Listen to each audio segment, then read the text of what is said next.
Yo, what's up? G5 Just TV here. We're basically waiting for Jess to jump in and a few others. But if you see the title, you already know the topic. Um, Lyndon Arthur, Lyndon Arthur versus Anthony Yarde this weekend. And then you also got the whole saga between Amir Khan and Kell Brook. And yeah, we're going to have some guests in there today as well. So Laurie from AFTV should be in here as well as Lowdown. So we'll hopefully they jump in pretty soon. And I literally just spoke to him. He's going to be like 5 minutes late or something. So he literally just messaged me and told me to start. I can already see Conrad here. Conrad, this is funny because you found out about us through Lowdown. So it should be interesting to get your opinion with both of us on the live together. Um, just off the rip, yeah, we got a guest. We got the guest. We got the number one guest right now. I'm What's here, up, man? Yeah, I'm here. What you saying, man? It's good to hear from you. I haven't seen you in a long time. How are you doing? Yeah, I'm all right. What you been up to? Bro, literally I've been just trying to keep up with all of the stuff that's going on in boxing. Okay. Hang How on you 1 second. I'm just gonna raise my laptop. 1 second. Alright, cool. That's calm.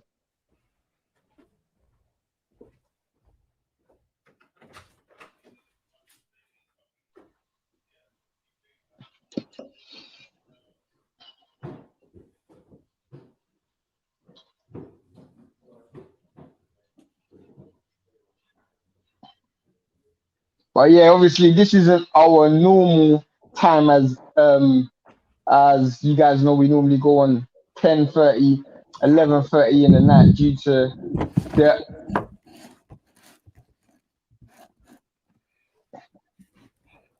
yeah. As I was saying, this is not a normal time that we normally go on, as we normally go on like 10:30, 11:30 due to like the whole American time zones and stuff. But obviously we're going on early today because most of the topics are British and we got one of the most knowledgeable British fight fans, which is Laurie. I'm really glad to have Laurie on today because most of the time me and Laurie have these conversations via WhatsApp and they tend to be pretty entertaining. So it's going to be interesting to see him on live. Literally, Jeff is 5 minutes away. He literally just told me to start and he's going to jump in. And I spoke to Daryl. Daryl should be in as well. So yeah, Okay. but introduce yourself to those who don't know how if they don't know, I don't know how they don't know because you're definitely one of the most tapped in boxing people there is. Oh, that's very nice of you to say that, man. I appreciate that. I'm not sure if I'm worthy of such praise, but hey, man, I'll take it. It's all good. But yeah, my name's Laurie. I live in London. I've been a lifelong boxing fan. I used to box myself as an amateur to a decent level. I'm a qualified boxing coach and I have a passion for the game. I think I've been watching boxing now for getting on for easily approaching 50 years, I would say. So that gives you a That's clue as to crazy. how old I am, man. But I That's remember crazy. watching grainy black and white TVs, watching people like Muhammad Ali, who's like my first sporting hero, and people like that. And my dad introduced me to boxing and cricket and things like that. And yeah, it's just grown from there, man. Yeah, And yeah. I mean, it's interesting because most of the people who watch the show, most of them are either from Mexico or from America, stateside. All right. So obviously, because of that, they won't know how tapped in you are into boxing. From and American people are very dismissive when it comes to British people, and they're Yeah, very they are. dismissive. Yeah, They yeah. don't respect. But if there's one person that people have to respect, is Laurie. Laurie knows what he's talking about when it comes to boxing. I was gonna I ask you, like what's to it? think so. I like to think so. I You mean, do get go on. I spent a lot of time in America because I had family who live in New York and Miami, and used to be Philadelphia, although not so much now. But I've been going to New York back and forth now for, I would say, easily 40 years. And you are right. Sometimes they have a certain type of, I don't know how to put it. I think that's what happens with a country as big as America. Um, Sometimes when you talk to people there, they find it hard to really acknowledge or recognize other countries like Britain in terms of certain things. And to be fair, when I first started going there, we weren't that successful in boxing as we were now. Would you even say that we're We that tend to look successful down on now? British fighters. Would you say that we're that successful now? Because a lot of British fighters fail even when they reach the top level, even to this day. So it's difficult I to don't. I say. don't think American boxing is, as boxing's become more global.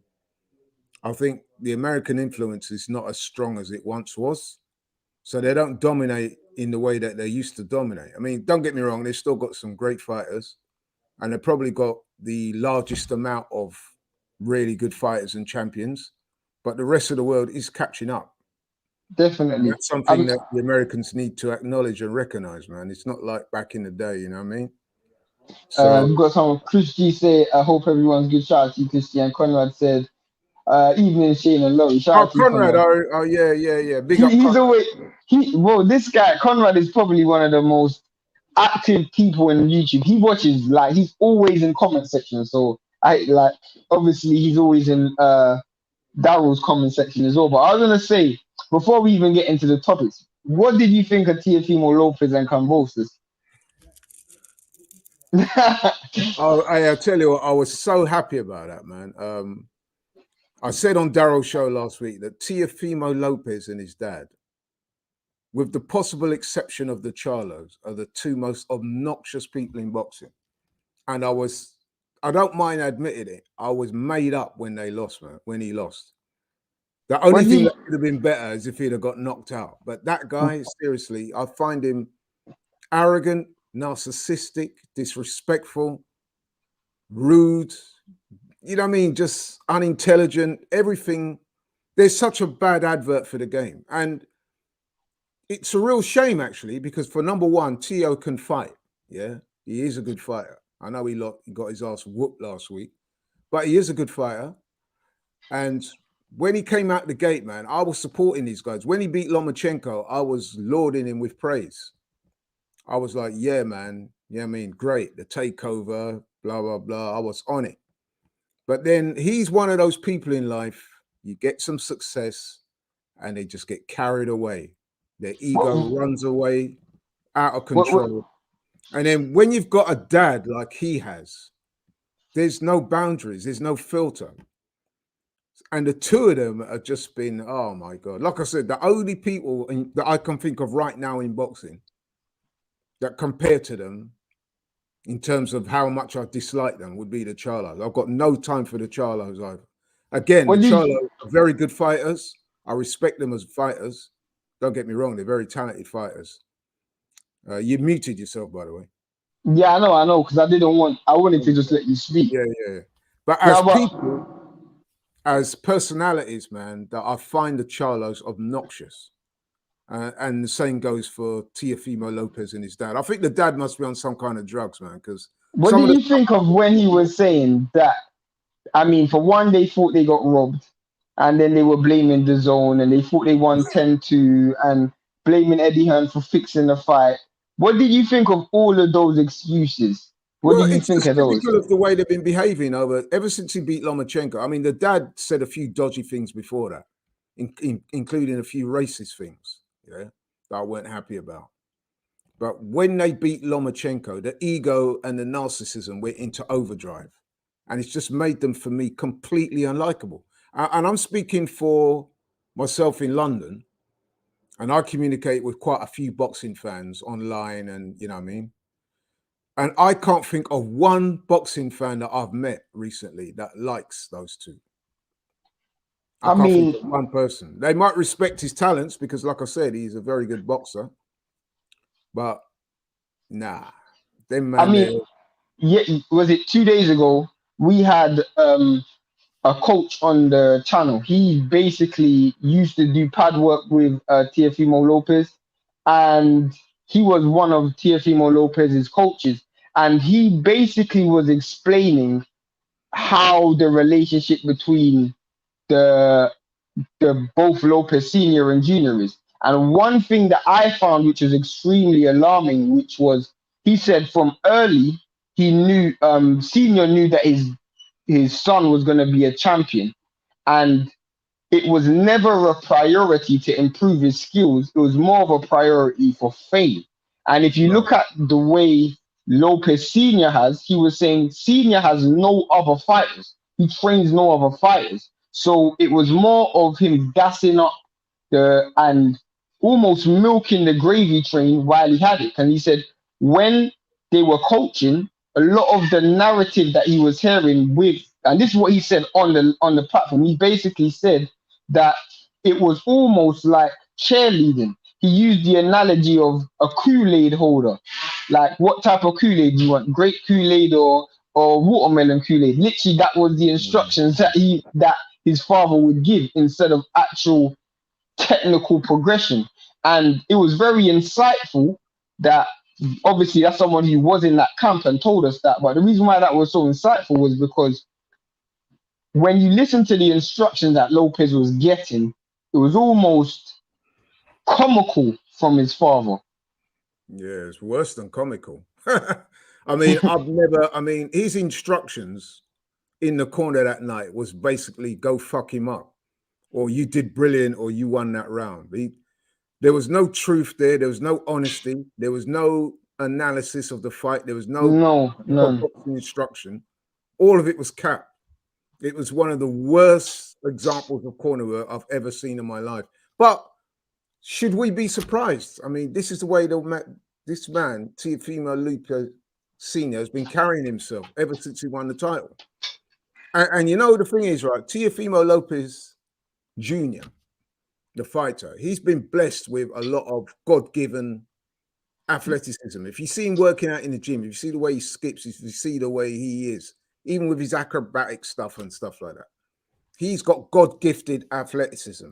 And he has Definitely. talent, but he's not been coached properly. So No. he's actually regressing as a fighter because he went out there and his game plan was to try and knock out Kambosos in the first round. That's what he was saying before the fight. I'm going to knock him out.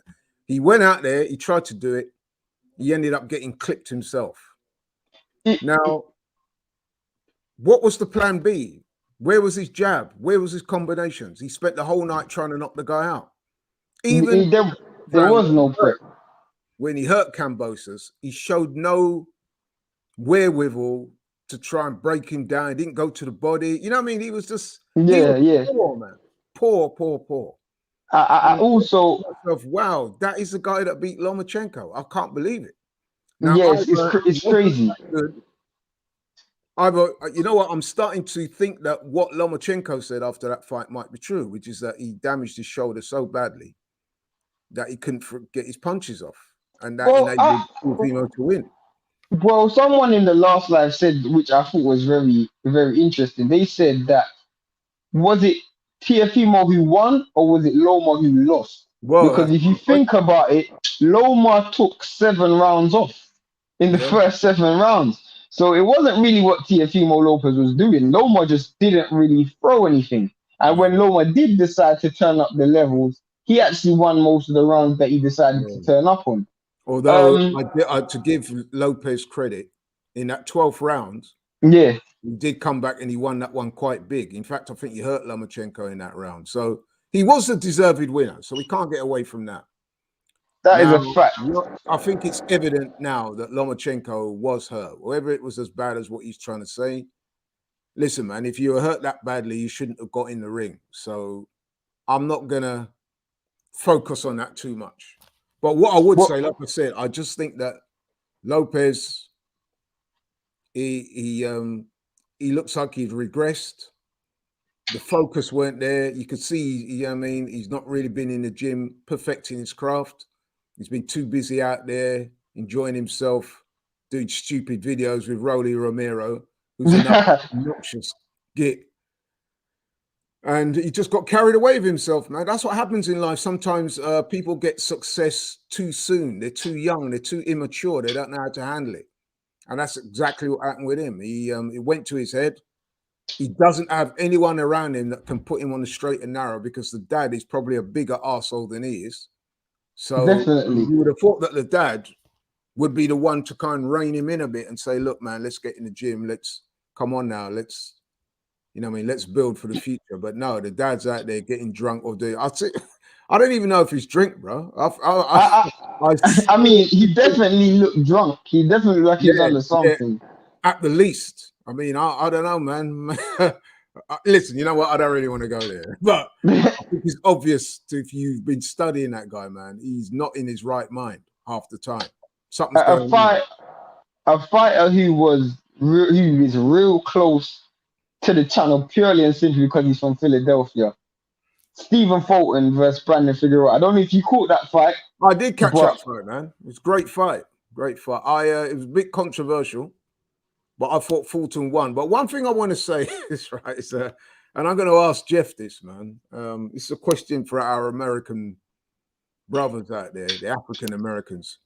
What is up with these black guys in America wearing Mexican garb into the ring? I was saying the same thing. I was saying the exact same thing. To me, it's the most corny thing I've seen in a long. To see black fighters black Americans walking into the ring wearing sombreros and Mexican outfits.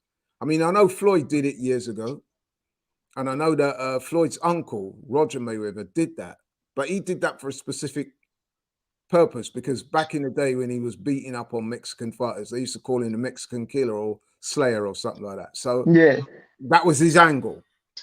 But I'm seeing Fulton, Gervonta Davis, several others, man. You know what I mean? Broner, all these guys. And they're coming into the ring. What's up? Yes, Daryl, what's going on, man? I'm good, man. Continue. It's cool. Yeah. We're talking about Fulton and Figueroa, and I was saying to Shane, and I know we spoke about this on your show last week, all these black Americans coming into the ring with Mexican fucking sombrero. What is that, bro? Like, that is the most corny, cheesiest thing I've ever seen. You know what I thought? You know why I thought? And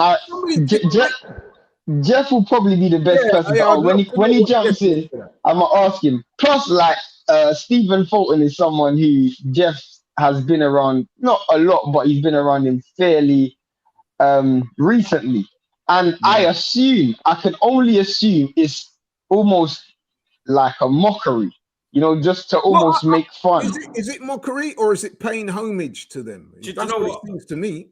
Do you know what I think it is? I think it's paying homage, but I don't like it either. Like, I saw Raging Babe. You know Raging Babe on Twitter? You might know who she is, Shane. I've heard of her, yeah. Yeah, she tweeted literally saying what we both said, that it's corny and the Mexicans don't like it anyway. Yeah, it's beyond corny. It's beyond corny. Like, you've got your own culture. Like, you know what I mean? Definitely. If you wear colors coming into the ring, how about you wearing the red, green, and black to represent your African ancestry? Why are you walking into the ring? These guys don't like. Listen, there's a rivalry between like Mexican fighters and black fighters because those two races have produced some great fighters down the years, and they've had some great battles. So I understand the rivalry, and I've got nothing against Mexicans. I just want to make that clear. This is something that's directed to Africa, because you don't see British guys do that. Right? You don't see it where it's the other way around, where Mexican fighters, bro. Mexican fighters are wearing black colors or something. I get it. Red, green, and black is denoted as African colors. What did you think, Lowdown? Mexicans do that. Why are we doing that? It's just like, it makes us look so stupid, bro. Trust me, in my view, anyway. Roger Mayweather did it all them years ago. He did that because he had the nickname of the Mexican Slayer or something like that. Because in his weight class back in the day, he came up against a lot of Mexicans and he was beating all of them until he ran into Chavez. Definitely. But yeah, I want to introduce this individual to both of you guys. This guy's called L-Dub Boxing, yeah? I've been around boxing for a few years, but I've been around boxing YouTube probably like similar time. There's nobody on YouTube I can confidently say that knows more about boxing than this individual. L-Dub Boxing, if you follow this guy, like his Instagram page or his Twitter, this dude is so insightful. He will tell you about fights that, trust me, I swear to God, like this guy is the most he's the most informed person I know in boxing, and I'm very comfortable saying so. Shout out to L-Dub. Zachariah Khan. I hope Kell Brook knocks Amir Khan out. I have met both. Kell is very humble. Amir thinks he's a Hollywood superstar. It's funny because your name's Zachariah Khan, so I didn't think you would be against Amir Khan. English guy says, he hey, might not be Pakistani. that's true.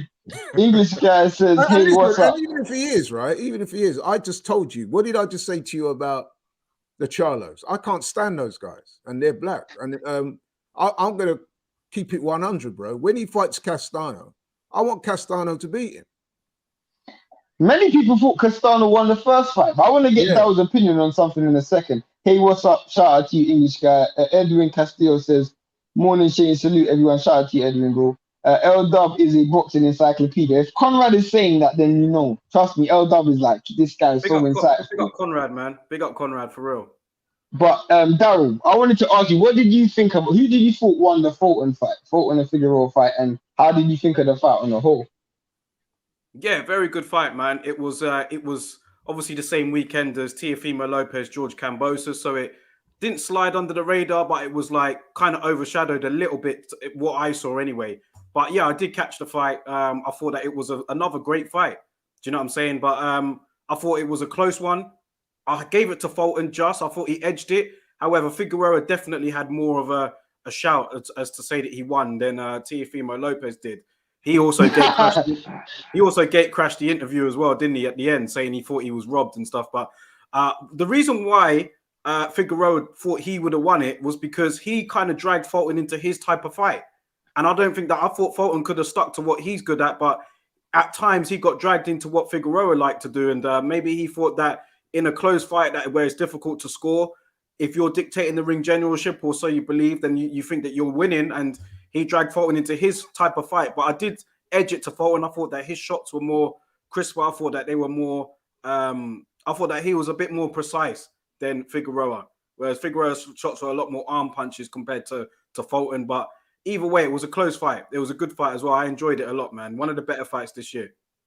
I mean, obviously there's only one fight that most people want to see after this, and that's probably the undisputed fight at 122. But do you feel, both of you, do you feel like the lower weight classes this year has really gone under the radar? Because we've seen Chocolatito Estrada, we've seen what Nonito Donaire has done this year, and he's about to fight in 2 weeks' time. And then Fulton and Figueroa, both of them have come off good wins with Luis Neri, Angelo Leo, and then they fought each other.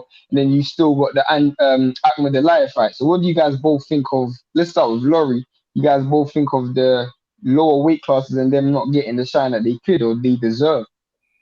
Yeah, it's a shame that they don't get the credit and the attention and profile that they deserve. I think, to be honest with you, it's because people prefer watching the bigger guys. You know what I mean? I think that's just facts. If you talk to people, and if you was to do a straw poll, they will say they like to see heavyweights downwards, down to about, I don't know, light welter, lightweight. You know what I mean? When you start getting beneath those weights, the interest is not quite as there. I guess that's just the way it is, man. It's going to be very difficult to overturn that. I like watching the little guys as well, but I can see why some people would say that, you know what I mean? But to go back to that fight, I think Daryl said a lot of what I agree with. What I would say, I watched the fight live as well, and I thought that Fulton just won it. But to be honest with you, if it had gone the other way, I couldn't have complained too much, because what Daryl said is true, that Figueroa was able to force, because I don't think Fulton did it, or you might go around saying, yeah, I wanted to stand. He didn't want to do that. He was forced to do that. Now, what I would say is that boxing being a very subjective sport, meaning it's what meets the eye, innit? So if you're the type of person that likes volume punching and people coming forward, then you probably lean towards Figueroa. Now, if you're the other type of person that observes more of the quality shots and the boxing and stuff like that, then you go for Fulton. Now I'm the latter. I like to see, this is professional boxing. So to me, it's not about volume punching. It's about quality and, you know what I mean, and the clear punching, clear shots landing, you know what I mean? because a lot of Figueroa's work was a bit messy on the inside. He wasn't landing, you know what I mean, like a lot of shots that made an impression, even though he was telling everyone he did. But I don't think he said, "I hurt Fulton 5-6 times." I didn't see that at all. I think he may have caught attention a couple of times. I don't think you hurt him once. Well, not that I could really see anyway. But yeah, I thought Fulton did the better, cleaner work. And for me, he was the rightful winner. But I can see why some people, especially the Mexican fans, would have thought that Figueroa did enough to win, because he did force the fight and he did have Fulton pinned up against the ropes for last portion of that fight. What do you guys, I'm gonna go into these last few comments. A big up Daryl, all my favorite boxing people on one channel. Definitely, that's something we're gonna try and make happen more often. Trust me. Easy D415, shout out to you, bro. What I was gonna say is, let's get into the pantomime, and I have to say pantomime of Amir Khan and Kell Brook. I mean, personally, the thing that I found the most funniest was they have to make 149, and I'm pretty sure Kell Brook's walking around at heavyweight right now. This guy is looking probably the same size as AJ. He was looking real heavy yesterday. What do you guys think, Daryl? Khan was he let him know that too. That was what was so funny. If we're talking about press conferences and who won them, then Khan's got a 10-8 round for sure. He kind of owned Brook, but Brook's never been a great talker, so I wouldn't put too much into that. But yeah, look, I mean, a lot of people are shitting on this fight, man, and I know like there's a large American audience that will watch this, so I get why they might not be as interested, because a lot of the British public have kind of lost a bit of faith in this fight as well. It should have really happened about 5-6 years ago. However, I'm not gonna lie to you, man. You guys are not gonna agree with me, but I'm looking forward to this, because I'm taking the fight as it is. I know it's not going to be that sort of fight where the winner gets a title shot or the winner puts himself in contention to fight for. Do you know what I mean? It's not that. It's just literally a grudge fight, settle the score, take it for what it is, man. These two have been rivals for so long, hate each other. And like, yeah, they should have done it a long time ago, but it's happening now. I'll take it for what it is. I'm going to watch it. So, yeah, as for the fight itself, I think that I always favored Brook. Since they were talking about it from like 2015 onwards, I thought that Brook would be able to time Khan eventually. Now, I just don't have a clue. I think that anyone can win it. Both of them are pretty much past their best. Brook's punch resistance worried me. The first tough, hard shot that Crawford landed really took him out of there, but Khan's always had bad punch resistance. He's also been out the ring since like 2019 or so. So, yeah, I mean, it's a take your pick as to who would win. Would you say that their ignorance, the fact that none of us know who's going to win, is why it's so intriguing? Yeah, and the fact that they're both talking so much, they both can't stand each other. It's like someone's really going to be gutted when they lose, man. And you can see it being a knockout. You can see this fight ending in a knockout. So for me, I'm just like, look, man, I know what it is. It's not what it's supposed to be. But hey, I'll take it, man. I'll take it. I can see Laurie, so he's ready. Go on, Laurie. No, you know what? Again, I echo a lot of what Daryl says. You know what I mean? Like, I watched a press conference and I was thoroughly entertained. And like I said, I thought Khan won the press conference. He had Kell looking a bit inarticulate at times, but then it's not hard, is it? So like Daryl said, Kell's not a good talker. Listen, you know what the funny thing is? Amir Khan is not a good talker, but he actually Kell made him look good the other day. Yeah. And then, like Daryl, we all noticed it. Kell turned up. You said yourself, man, he looked like a heavyweight.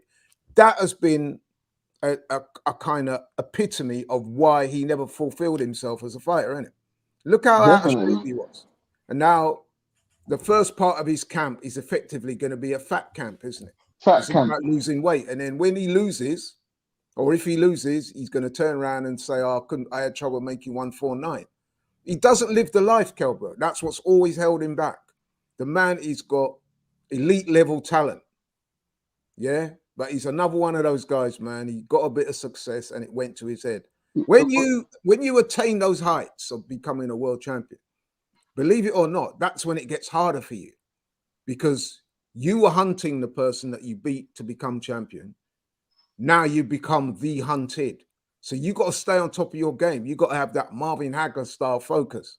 to say I'm going to get up in the morning, do my running, go to the gym 2-3 times a day, eat right, sleep right, rest up, not overindulge myself in food, partying, women, drugs, or whatever it is.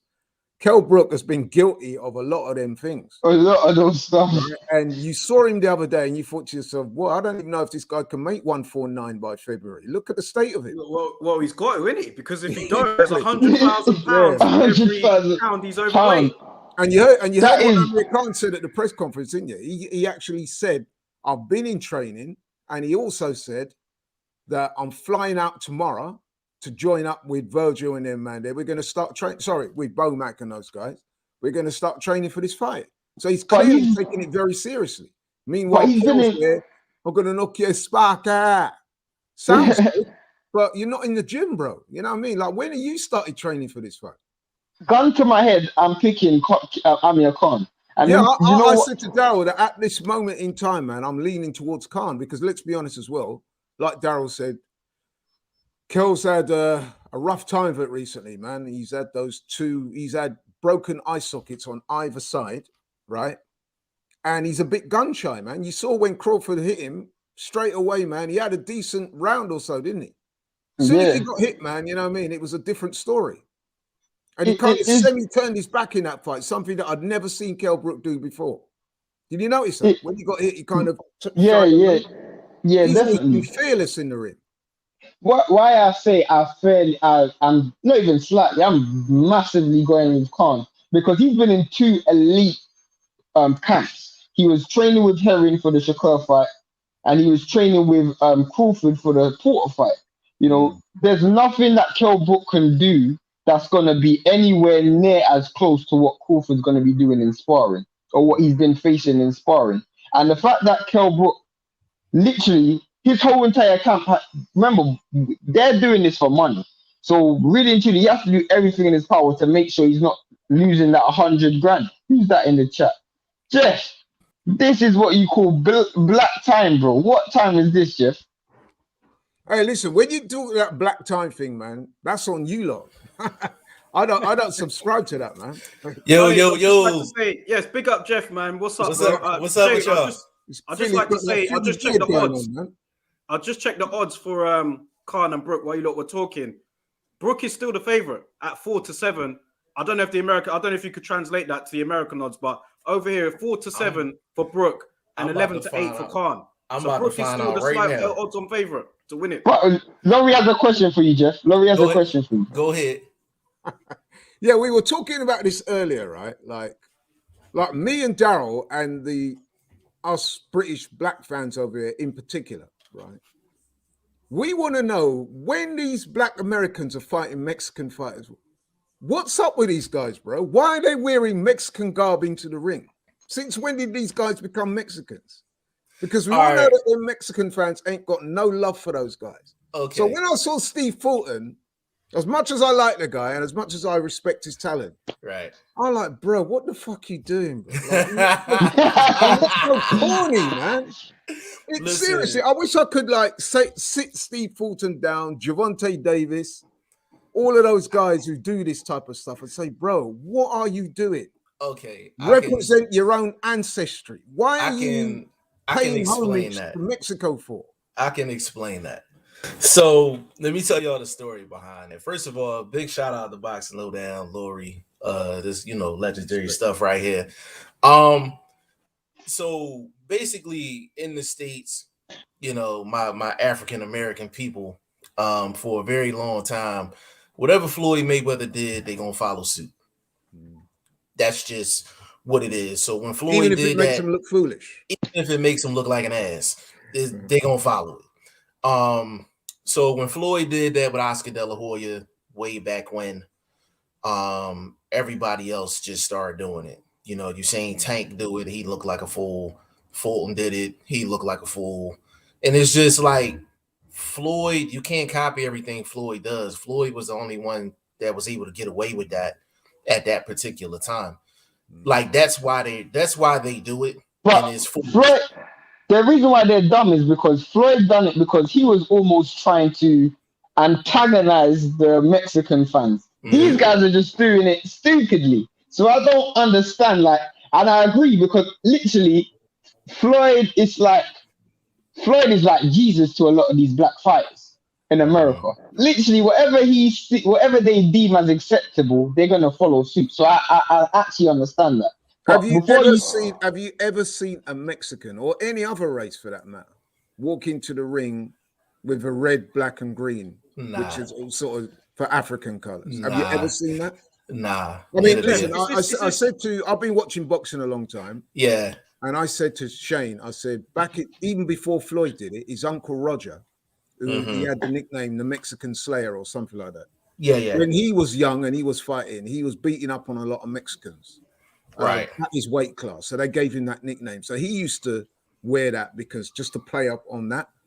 Right. Floyd did it, I could understand, like Shane said, right. He did it to antagonize De La Hoya. Correct. But these guys, Chris Colbert, why is he wearing a fucking sombrero into the ring? I don't understand it. These dudes act like they don't have a mind of their own. I really don't get it.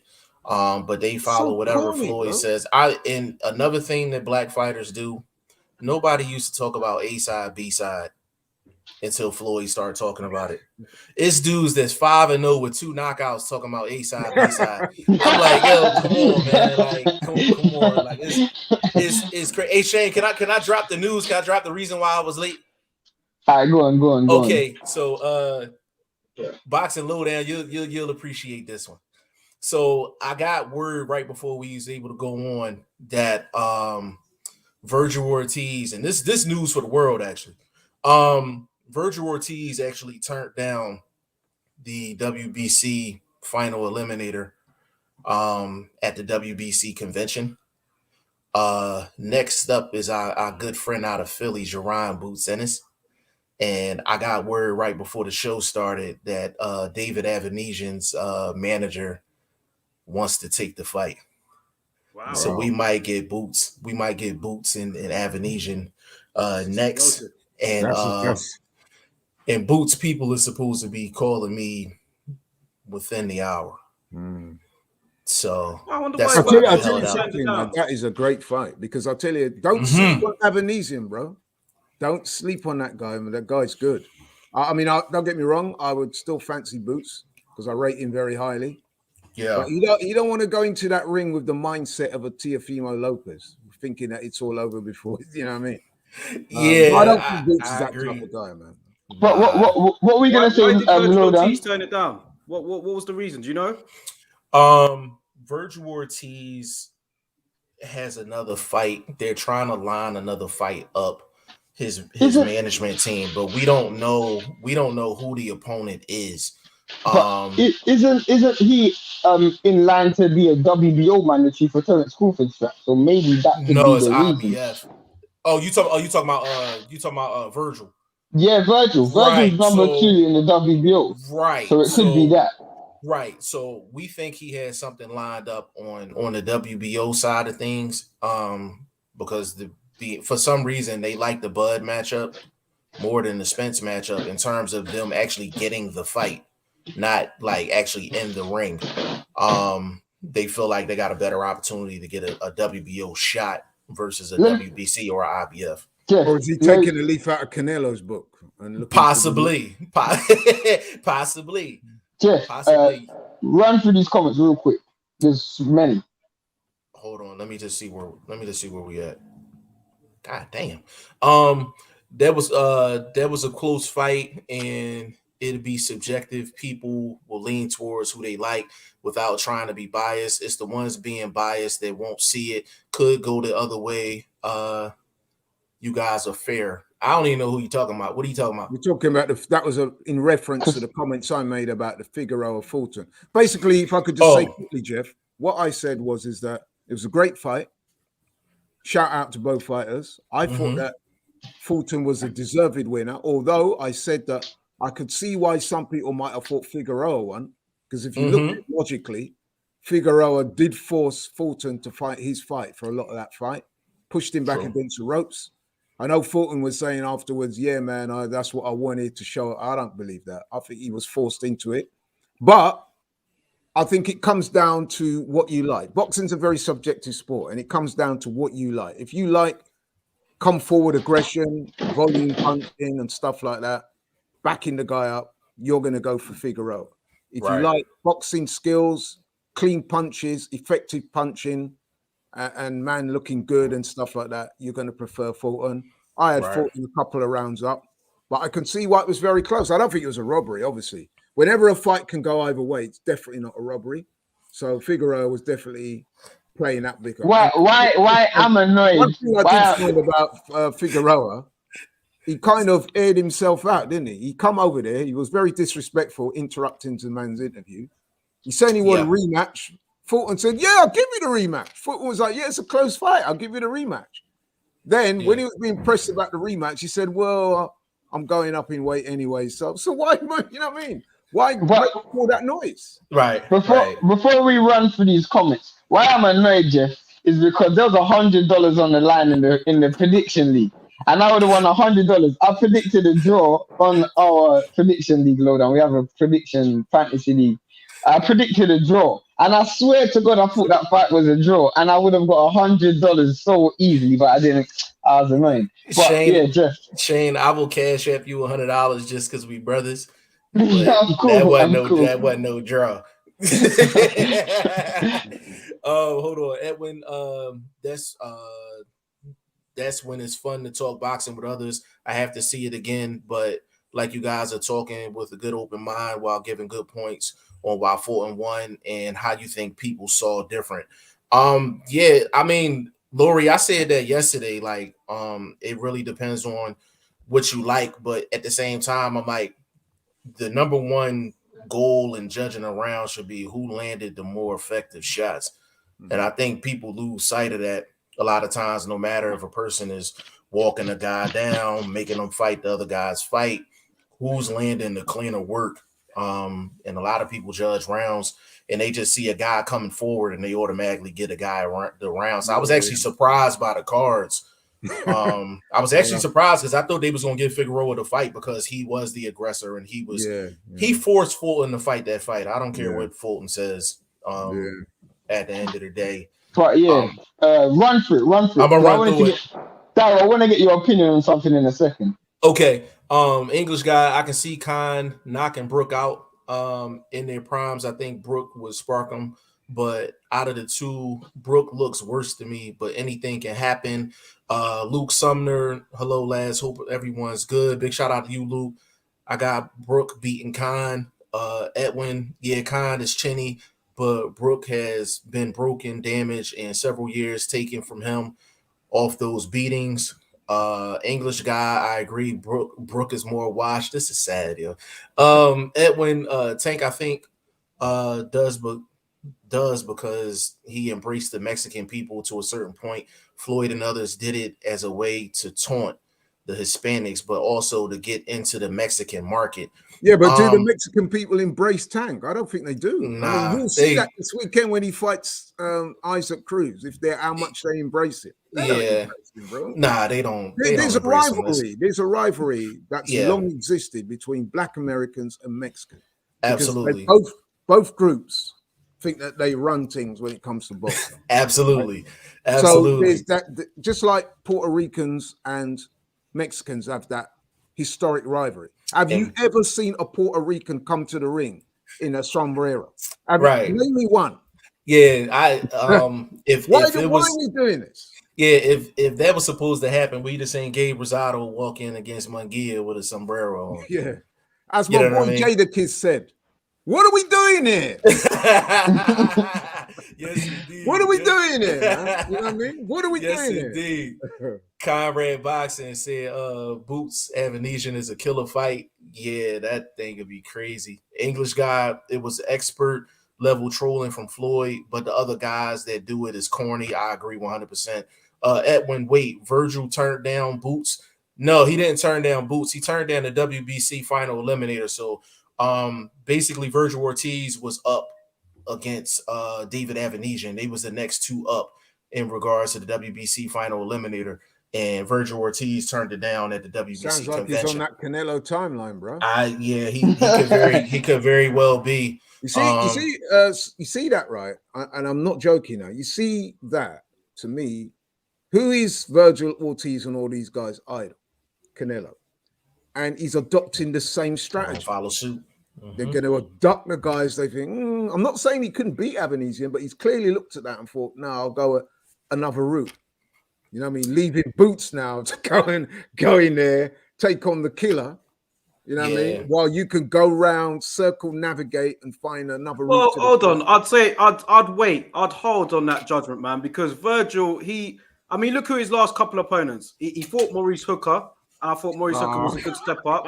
What is Maurice Hooker now? The mean machine. The mean machine. Was that not a good win? The guy's 23. He's 23 years old. No, wait. He's 23 years old. He's fought Maurice Hooker and the mean machine. Was that not a good win? The last two. Daryl, take your sombrero off. Listen, man. Sorry, I've got to tell you when you're tapping, man. You can't just. Not everyone's ducking. Not every single Mexican fighter is ducking. Do you know what I mean? I have to agree with Daryl on this one. I'm not gonna lie. Every single Mexican fighter is ducking, man. I'm not because you're being biased now. Avanesian ain't good enough to be getting ducked. Well, all right, who's higher in the rankings out of Avanesian and the Mean Machine? Probably at the time. It's just as a dangerous fight to me. So I'll put that on Virgil. At the time, I think at the time maybe it was Mean Machine at the time, because Mean Machine was coming off the back of he just fought Crawford, you know. So yeah, Crawford broke him up, so he fought and he dropped Crawford, and he did drop him as well. Let's be real, he dropped him, but he didn't get the credit for it. Boxing Lowdown not playing with y'all today, man. He's not playing with y'all today, man. I've been waiting for him. No, so what is the reason then for him not turning down that fight? Don't forget he turned it down. It's not like the thing. Why did he turn it down? I don't know. I'm asking Daryl. Oh, Daryl. Okay, go ahead, bro. I don't know why he turned it down. Like Shane said, there might be a reason as to he might be more higher in the rankings for a shot at Crawford. They may be nearer that fight. Maybe. You also have to remember he's with Golden Boy. Golden Boy rarely do business with Al Heyman. Rarely. So even if he was to get the WBC shot, the chance of him getting a fight against Spence is maybe slim to none. Plus, he still has to wait in line because the IBF have a shot at Errol Spence. You say that, but Mexicans normally go down the WBC route. That's true too. That's true. They train together in Dallas. They're actually friends, aren't they? They're not friends. They're not Ortiz friends. and Spence. Yeah, they are. They're both. No, they're not friends. Not now. I think they're cordial. Yeah, they're cordial, but they're not friends. They're both from that Texas area. They both shared the ring with each other quite a few times. There was a little while ago I saw Errol Spence trolling him, saying that he used to cry when he lost fights as an amateur. Remember that? I do remember that. To me. I do remember that. It doesn't sound very friendly to me. Yes, but anyway, man, I'm saying they were friends back in the past. Like they're rivals now. Amateurs. Listen, Laurie, they're not friends. They are not friends. They are not friends. All right, they're not friends. All right, you know they're not friends. All right. No, I know. All right, cool, man. We'll carry on. They've been trolling each other on they're not friends, man. All right, they're not friends. They're not friends. So, Daryl, hang on. So, if you're my friend, right? Why am I saying? No, they're not friends. You've just told me, man. You've told they're not friends. They're right. Not friends. Okay. So the point I'm trying to make is that I'd be very keen to know why he's turned down that fight. Maybe there is a good reason for it. So maybe I'm jumping the gun on that one. So okay. Bro, David, I have to agree with Daryl. David Avanesian ain't no killer to be ducking. I don't think Virgil Ortiz is scared of no David Avanesian. He's a serious dude, bro.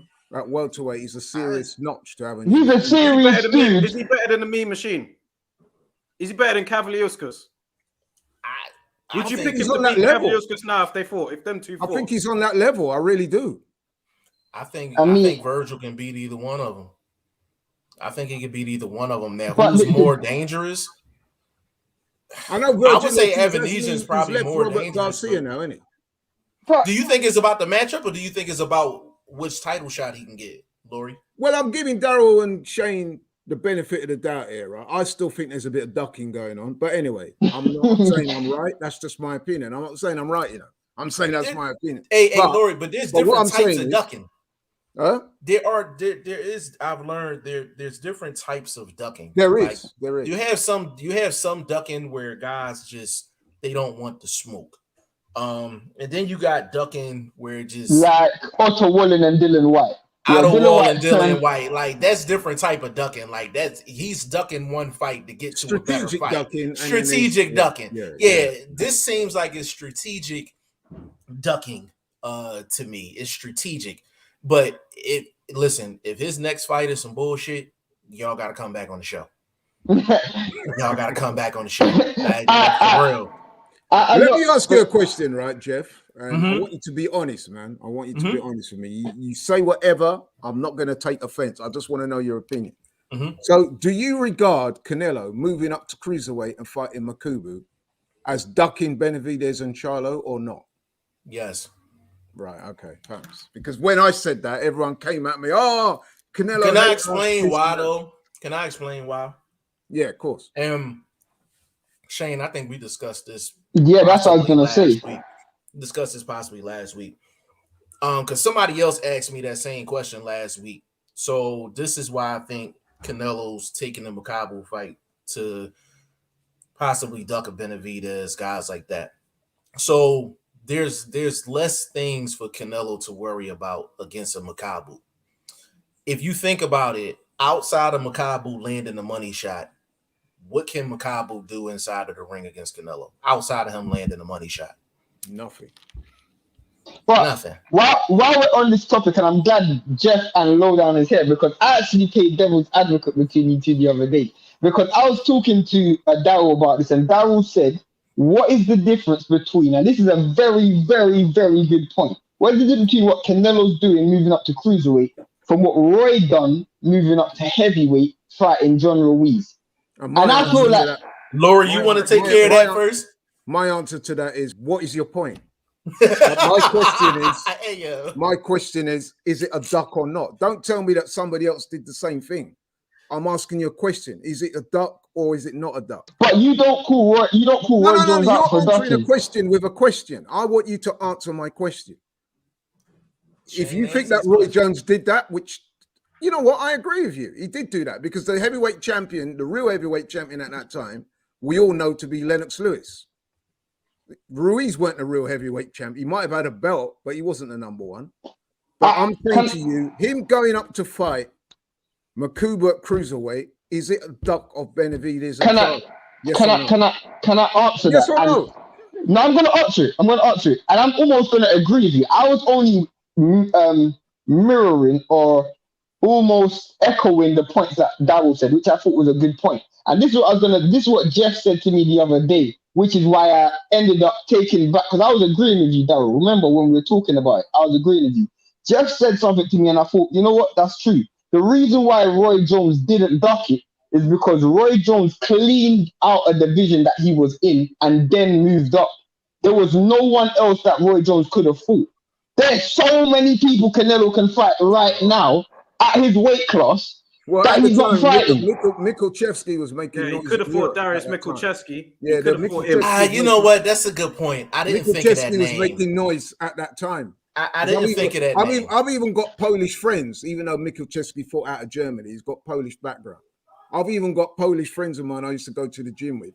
They swear that Mikulchevsky would have beaten Roy Jones. So, but anyway, you still haven't answered my question. Is it a duck or not? Of course, bro, you can't ever ask me that because I don't. I think, of course, it's a duck. Of course, it's a duck, bro. Right, of course, bro. This whole fictitious idea that he's took a long way around, but you got there in the end. I was playing devil's advocate. The truth is, but I just want to go back to the topic at hand, which, in fact, we spoke about press conferences, and you guys said it was a 10-8 round for Amir Khan. Was it a 10-8 round? Yes. Was it a 10-8 round for Tunde Ajayi in the press conference with Barrett when he was about to go back to the road? You know Tunde Ajayi, Laurie, so I feel like that's the best person to ask. I know Tunde, right? And I know that. Was he a roadman? It wasn't a 10-8 round for Tunde because a lot of guys took the piss out of him for that. A lot of people, right, kind of have Tunde as kind of like the British black version of Teofimo Lopez Sr. That's how a lot of people, they don't like him, bro. I mean, don't get me wrong, he's nowhere near as bad as that idiot. But Daryl will tell you there's a lot of men over here, right, that don't like Tunde. Black and white, not just white people. Black don't like him. I was even chatting to a guy the other day in the studio where we are. And he said, no, man, I don't respect Tunde. And he's Nigerian extraction, so he's Tunde. He said he talks too much shit. Me personally, I like Tunde. He's a bit outlandish at times, but I do think he's got the best interest of Anthony Yarde at heart. Me and Daryl have met Tunde. He gave Daryl, we spent the time, didn't we, Daryl, down the gym with him and Anthony Yarde. Daryl got some good content, and he was very nice and cordial with us, man. I mean, some of the remember, I don't really agree with, but if you go back to that incident, and this is something that I've said to a lot of people, as much as I respect Pat Barrett, is a guy I also know. I know Pat Barrett from way back. To me, Pat Barrett initiated that beef, man, because he sat across the table from Tunde and said, I'm going to punch your fucking head. Now, we're all men, first and foremost. Jeff, if I said to you in a press conference, I'm going to punch your fucking head, I'm pretty sure you're not just going to say, oh, okay. You're not, are you? You're going to come back at me. We're all men. We're all eager to. No, but it's how we came back. It was just so funny. I'm gonna ask you. I want to, because normally Daryl plays. He's a very, very good host, but he rarely gets his opinions off. So I'm gonna get his opinion on this in a second. But the reason why I found it funny is because I just thought he just made himself a meme by saying, "I'm gonna take it to the roads." That was just so funny for me. Yo, hold on. And Daryl, before you go, bro, I tell Shane this all the time. I'm like, I think Daryl one of the best in the business, just in the hosting lane, period. Like it's not many that can do it. But I tell Shane this all the time. I'm like, I'm waiting for Daryl to take the gloves off and just go in just one good time. We seen it the last time you was on here. I was like, Daryl getting it in. Daryl, if you had Blunt here, my boy BoxingFirst Vlog, if he was here, unfortunately, he can't make it today. But if he was here, he would have said some stuff that would have got you both riled up, because that's what he does. Yo. He's been on our show a couple of times, BFV. Do you know what I mean? Big up BFV, man. It's a shame he's not on it. Yeah, he's in just recovering from. He was in the hospital a couple of weeks ago, so he's just recovering. But yeah, Daryl, give me your opinion on that Tunde J Pat Barrett saga and Raw. What do you think of Tunde? Raw. I don't want no political correct version. I know what direction you want me to go, and I can give it to us, baby. Give it to us. What I'll say is what Laurie said was right. Do you know what I mean? My personal experiences with Tunde, I met him a couple of times. Very nice guy. Do you know what I mean? He does have an ego to him. He'll be the first one to tell you that. But like, with regards to the press conference, first of all, man, I don't know why some people were like saying, "Oh, like this is not good" and blah blah blah. I thought it was very entertaining. I enjoyed it, man. Had my popcorn out watching that. I was enjoying it. I thought, yeah, this is good. Do you know what I mean? And I like that stuff, man. It's making me look forward to the fight even more this weekend between them two. So listen, my opinion on Tunde is like, yeah, he's a cool guy. Whatever. Some of the things he says are very outlandish. I don't agree with him at all. Like what he said. The worst thing Tunde said was when he said about Anthony Yarde having more skills than Andre Ward. That kind of thing there was just like, whoa. You don't remember Hold up. Tunde said that? Tunde said that, man. And listen, years ago. Definitely, it's one of the worst boxing takes I've ever heard. One of the worst boxing takes I've heard. Yo, when he said that, you just shocked the hell out of me with that. Hey, hold on. Wait a minute. You know what? Is that the worst? Is that worse than anything? What's the dude named Johnny Nelson ever said? No. Johnny Nelson. I could give you something worse than that. No. I could give you something worse than that. Okay, give it to me. I heard, right, and this is no cap. Right. I heard Teofimo Lopez, right, call Gennady Golovkin and Canelo bums. He said that they're bums. They can't fight on the inside. Nothing is worse than Johnny Nelson saying James Tennyson will knock out Tank. I don't care what anyone says. Forgot about That is the I worst. forgot about That is the worst. That was terrible. And Johnny Nelson's your boy, Laurie. Johnny Nelson is your That's boy, my Laurie. guy, But man. I like he him. has to hold that L. He has to hold that L right there. He has to hold that L. I'm gonna say this about Johnny Nelson. I've been behind the scenes at a lot of boxing events, right? And Johnny Nelson, and I'm not no cap, to me, he's one of the nicest guys that I met. I think the trouble with Johnny sometimes is, right, and I'm gonna keep it 100 now, is that sometimes he tries to be all things to all people because he's a people-pleasing type of person. And I think sometimes he tries to say the right thing to maybe, you know what I'm saying. I remember when me and Daryl went, not Daryl, me and Laurie went to the Lomachenko public workout. Do you remember that? Yeah, and you introduced me to Johnny Nelson at the front. He seemed pretty calm. He's a cool guy. And even though I do say funny things, and I'd take so many memes about Tunde. Another thing I want to say thank you for as well is, Laurie, do you remember when he made us watch him Anthony Yarde spar before the Kovalev fight? Do you remember that? Yeah. That's another thing I was grateful for, because he can't. Obviously, there was a whole saga about Anthony Yarde don't spar, and it was something that we visibly saw him do, and I was surprised he even let us do that. So definitely. You know what it is as well, right? Even Anthony Yarde, even Yarde himself has been frustrated with Tunde. You can see at the press conference, Tunde was butting in and stuff like that, and he didn't even he was rattled by that. He was like, "Let me talk, man. Let me talk." You can tell Tunde is irritating Yarde himself. You know what I mean? So that's just how it is, man. Let me Jeff, run through these comments because you're quicker than me. All right, Edwin Castillo, hold on. Edwin's a big Canelo fan too. So, anyway, he's telling me to read his comments, so I'm gonna have a look here. Yeah, he's a big fan. Edwin, how was Canelo going up? Makabu has more power than him at 160 and 175. Nobody is ducking Jamal. Have your immunization record ready, Charlo. David is anything on my nose, Benavidez. That is funny. That is funny. English guy. He makes a point. English guy. Shane beat me to it. Roy had already cleaned out the division. No, but he hadn't going cleaned to fight out the Ruiz. division, had he? Yeah, he didn't fight Mikuchevsky. Yeah, he could have fought him for sure.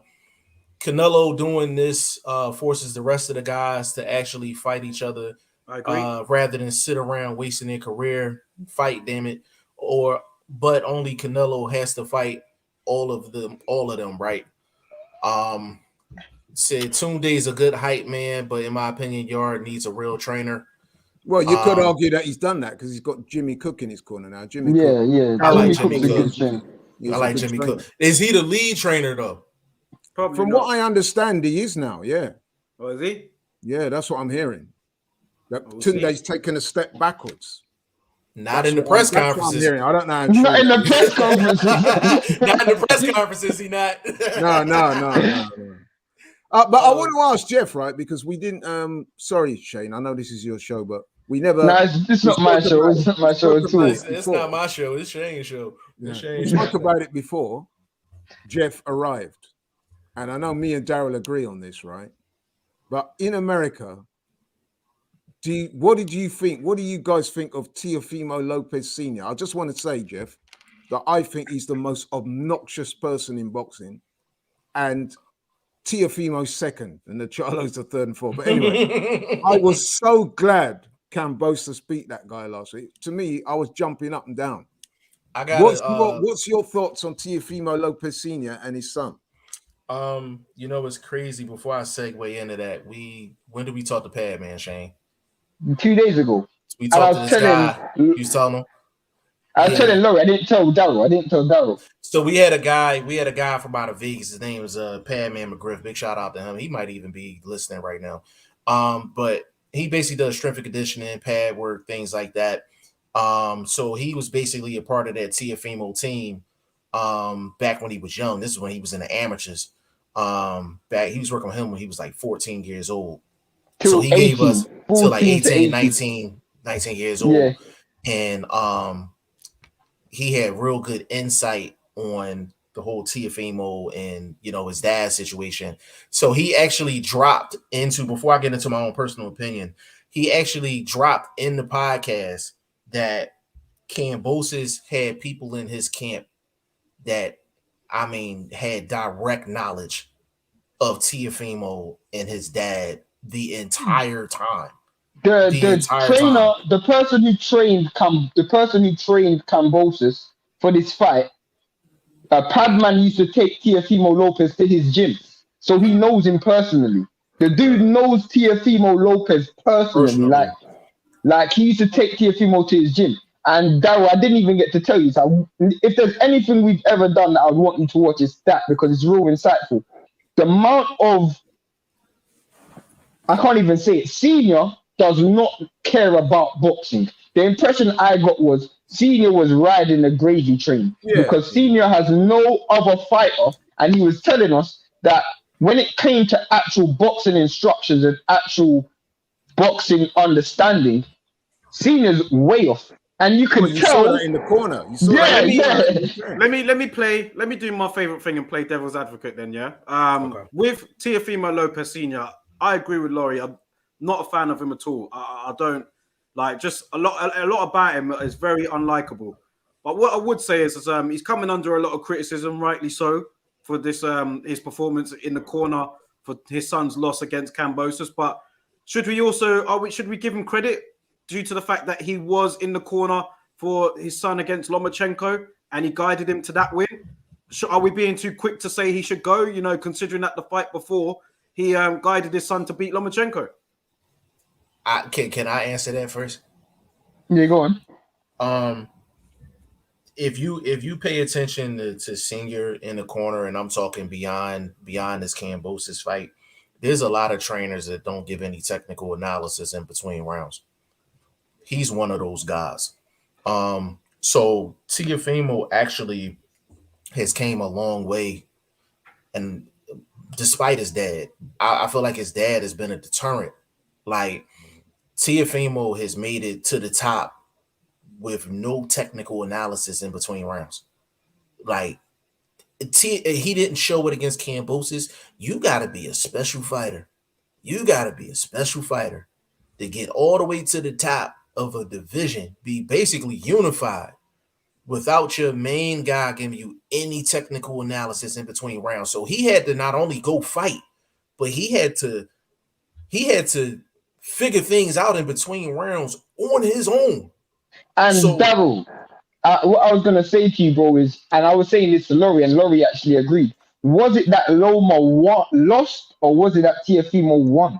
Because Loma gave up 6 rounds of the first fight, or 7 rounds. He literally just gave them up. He didn't throw nothing. A bit of both. I think that, like, Teofimo boxed a completely different fight against Loma. He was very disciplined behind that jab, man. And I think that Loma, as great as he is, he was a bit intimidated by the size and the strength of Teofimo Lopez. So with the way how he came out, he didn't provide much opening. He was very tight behind that jab, and he forced him to give away those early rounds. I don't think it was all Loma giving them away, because to give 5, 6, 7 rounds away in a fight is crazy. No one could do that. So I think that Teofimo Lopez did have something to do with that as well. He boxed a completely different fight then compared to what he did against Kambosos. He just didn't rate him. He thought he'd go out there and knock him out. He really believed his own hype. So, because as I was saying to Shane earlier, Jeff, is that even when it got fairly close, some people say it was close. I didn't think so. But anyway, if you remember, in that 12th round, Teo came out and forced the action. And he hurt Lomachenko in that last round. Clearly, you could see that. So I do agree with you on that. But what my point is that this guy, man, he's been, I agree with Jeff, he's been a total hindrance to his son's career, man. I mean, like, you can just see that in the attitude of Teo. Once he won that title, man, there was no boundaries anymore. The man was just chatting shit week after week, doing all these silly stunts. And there's no one to rein him in. There's no one to talk to him and say, you know what I mean? Let's get back to the gym. Let's work. Let's stay humble. Do your thing. You know what I mean? And the two of them together are just so obnoxious, man. Just that, like, to me, Kambosos did the world a favor. Seriously, man. Definitely. Yeah. And if Teofimo Lopez has learned anything from this, is that he needs to get rid of his dad if he wants to hit the heights and go forward. Because there are some dads that can be of benefit to you. People like Lomachenko's dad, people like Devin Haney's dad, people like that. And then there are some people, man, Teofimo Lopez, to a lesser degree, Danny Garcia's dad, people like that. Eubank Senior. Kenny Porter. Yeah. Kenny Porter. Kenny Porter did well with his son, man. But what do you think about what I said earlier then? The fact that he was in the corner when he did beat Lomachenko. Do we just write that off? Like, what do we do? No, we shouldn't write it off, but I do agree with Jeff that have you ever heard Teofimo Lopez Sr. ever give any good technical advice? Not me personally, no, I haven't. Yeah. Jeff, quickly run through them comments. I want to ask Daryl and Laurie about Okay, no problem. Edwin said wait till Daryl to read my comments. Darius Mikucheski would not have beaten Roy Jones. He never was elite. We watched his fights in Germany. He was popular, but no Roy Jones. No, I agree. But unless you beat the guy, we don't know for sure, do we? Like I said, I know Polish guys to this day. One of them, my friend Lucas, he's moved back to Poland now, actually. Shout out to Lucas. He swears blind that Mikucheski would have been too tough for Roy Jones. He says that what he always said was that Roy would have outboxed him and Mikucheski would have got to him late. I've heard Carl Frott say the same thing. You know what I mean? Yeah. Because when Roy started to get knocked out in his later years, that's what man was saying. See, I told you ain't got no chin and this and that. So unless you beat them, do what people like Floyd did and Crawford have done, you don't know for sure, do you? And Usyk has done, but continues. Yeah, fair to Usyk. But Usyk's not beaten Tyson Fury, has he? But he hasn't had an opportunity to yet. He hasn't had the opportunity yet. Go ahead. Jamie, didn't Johnny say Tony Bellew was better boxer than Usyk? Did Johnny say that? He said Usyk was an average southpaw. He said he was an average southpaw, man. Did he say that? Wow. Yeah. Did you see it where Adam Smith lost it at him in that interview, man? He lost it. Johnny needs a sponsorship with a weed strand. That's what he But didn't I think Johnny Nelson called out Usyk once, didn't he? I think he did. I think he did, bro. I think he did. He said that he'd come back for. He got something against Usyk. That's funny. Jamie said hearing Amir Khan getting Bud to help with his training camp versus Kel. See, that's a good look. That's a good look. Who would you rather have training you? Would you rather have Bud training you or Dominic Ingle? He's on a little bad run at the moment, by the way. Yeah, bro, we just saw Kid Galahad get knocked smooth out. He got knocked in you know what? That was another. I'm not being funny, and Daryl will back me up on this. That was another fight that I was quite more than happy to see that because Galahad's a convicted drugs cheat who's never shown any contrition, any remorse, any kind of reason. This excuse about I fell out with my brother and he put something in my food. It's absolute bullshit. No, he ain't say that, bro. He ain't say that, man. Whenever he's been pressed about it, he's always been very arrogant about it. It's what it is. I've done my time now. That's it. I don't want to talk about it. I don't see. I don't want to say Ingles Pringles because Ngabi trains with Dominic Ingle and he's a fan of the channel. But a lot of those dudes in that can't be on something. And Saunders. Boy, he hit the nail on the head. When I saw Saunders all of a sudden have N'Golo Kante stamina against David Lemieux, and he's never ever had stamina his whole entire career, I just thought, yeah, there's something going on with that. Billy just got KO'd in the streets, man. Yeah, I heard he ended up stabbing someone or something. Yeah, he got put down 3 times by some man on road, some traveler. Was it Canelo out there in the streets? No, but what made me laugh is one of the guys behind it, he said, yeah, Canelo done it to you. Now I've done it. No, good luck, man. But we don't know if that's true, to be honest. We don't know. You know that's funny. Yeah? Because in my mind, I'm thinking to myself, I wonder if he was on a nasal spray in the street fight. Yo, that boy. is hilarious. English guy, Mikucheski was not beating Roy Jones even in his dreams. Edwin said T.O. Senior is a trash trainer, person, father, and bad for boxing. God damn. Boxing needs to do what Riddick Bowe did to the WBC belt. Damn, Edwin, you Throw him in the trash. Yeah. He said agree. Seriously, Edwin. if Teofimo has got any respect left for his career, he's got to leave that dad out, man. He's got to. Because he's not going to get anywhere with that guy. The guy's got, to me, the guy looks like he's on some kind of crystal meth or something like that. I agree. Regardless, jokes aside, seriously, if he wants to get back to anywhere near where he was before.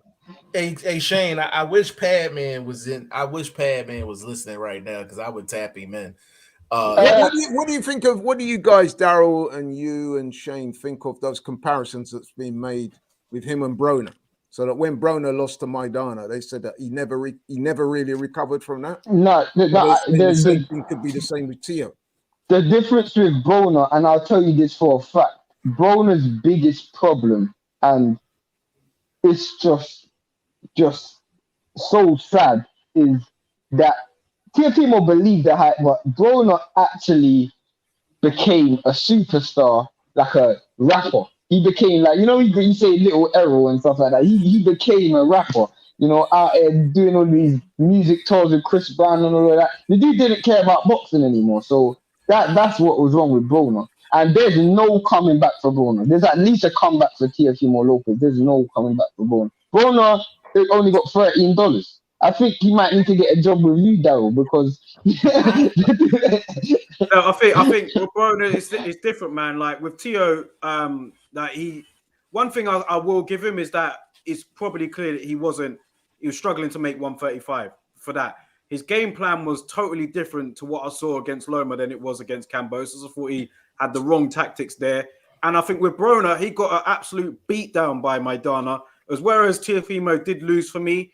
It wasn't a beatdown like what Broner got. So I still think he's still young, man. I still think he can do something at 140. But I don't think that he's done. I don't think he's done. But do you think he can humble himself, though? Because he don't look like the kind of guy that's going to want to work his way back up. The man's saying he wants to fight Josh Taylor. Josh Taylor would absolutely ruin him, bro. Yeah. Are you serious? Yeah. You think he might be stronger at 140, though? Maybe at 140 he might be a lot stronger, might be more disciplined, and might have a different game plan. Did he just underestimate Kambosos? Did he just really was he that good to start with? I think that's what Shane was alluding to. Was he that good to start with? Because he did beat Lomachenko. He went live from death with Nakatani, don't forget. He did beat Loma and he did knock out Kome. I don't believe he beat Loma. Now I'm looking back at it. I just think Loma gave up those rounds. And there's we have a guy who watches us called Will Stokes. He firmly believes that Teofimo Lopez did not win that fight and Loma just gave up that fight. Why would Loma give up the fight? Why did Loma give up the rounds, though? Why? You don't just go in a fight and give up rounds. He gave up rounds against... There's got to be a reason why you're doing that. I agree with what Daryl said. I think early out, you could see that Loma was intimidated by the size and the strength. He got caught by one earlier and he thought, boy, you know what? I'm going to have to box my way into this. Then he started to notice that Tio doesn't have the best gas tank. Started to gas out in those middle rounds. Loma came on. But then, like I said, in that 12th round, man, when it was on the line, Tio came out with renewed purpose and he won that round. And in fact, he hurt. If you go back and watch that fight again, he clearly hurt Loma in that 12th round. He deserved to win that fight. And listen, when he won that fight, man, I was high on Tio. I was like, rah, this guy looks like he could be a star. But then almost overnight, he just went into this next alter ego where his ego was just through the roof. The man's calling man bums. He's disrespecting Devin Haney. He's calling this man. You know what the man said, Jeff? The man said, right, before the fight with Kambosos, he said, and I watched this, it's not something that I read. I actually watched him say it. He said, I gave Sean Porter and Terence Crawford their biggest payday. I'm like, what plan? What he had to do with that? I don't know. That's what I'm saying. Like, where did this come from? You know the thing is crazy. Like, I think with Teofimo and the weight, I think his weight was okay for the Kambosos fight. If you looked at the weigh-in, he actually weighed in with sweatpants on. You're not gonna weigh in with sweatpants on if you had a problem making the weight. So I think he was fine with the weight. I think when it came down to it, Daryl, you hit it on the head. He underestimated his opponent. He didn't take Kambosos serious. He took Loma serious, so he threw out that serious jab. He stayed disciplined. With Kambosos, he had no regard at all. No jab, no distance, no technical ability was shown or anything. He went in there trying to bomb him out. He fought dumb, and he got dumb results. He underestimated his guy, and that was born of his arrogance and his own facts. ego. Facts. What do you Because guys think me about and this Daryl, fight? Daryl and Shane had seen Kambosos come to this country and beat Lee Selby. Now, Lee Selby is a very good fighter. It's not the same Lee Selby that was back in the day winning all titles and that, but Lee Selby is a good fighter. And Kambosos done that quite clearly. He also went to America and beat Mickey Bay. Mickey Bay was a solid fighter. Fighter. What do you think of Tio and for everybody, Tio and Regis Prograis at 140? The truth is, I feel like that's a good fight, but anyone who fights Teofimo Lopez from this point onwards, you really have to wonder what is the benefit for you. Jeff brought up something the other day, which was Teofimo Lopez signed an extension with ESPN, but was that whether he had the belts or he didn't? Because it is guaranteed purse based on whether he's unified champion or not, because he's going back to top rank, and one, he doesn't have his belts anymore, and two, the whole Kambosos saga was quite embarrassing. So it's difficult to see where Teofimo Lopez goes from here, because anyone who fights him from this point onwards, Teofimo Lopez might get put into the club of who needs him. Hey, Laurie, I told Shane this the other day.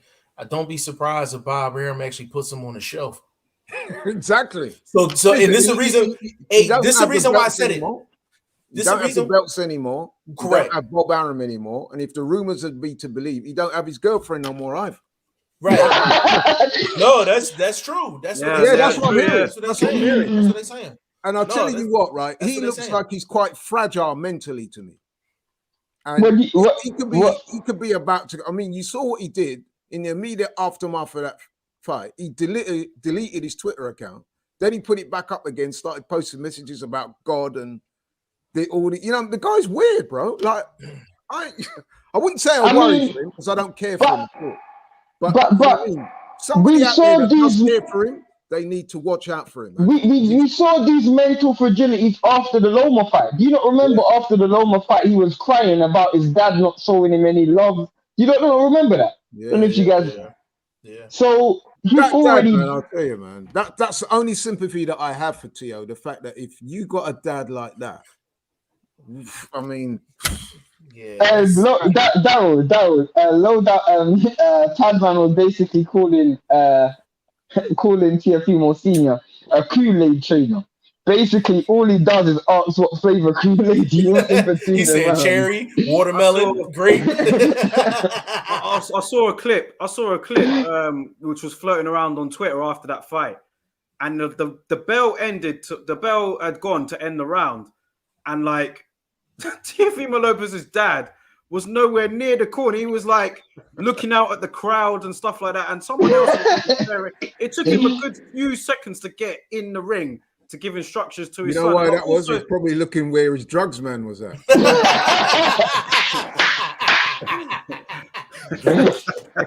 I also heard, I don't know if it's true, but I also heard from other sources that before the fight, not long before the fight, maybe like an hour, half an hour before, his dad was out doing meets and greets. I don't know how true that is. But no, hold on. Hey, Daryl.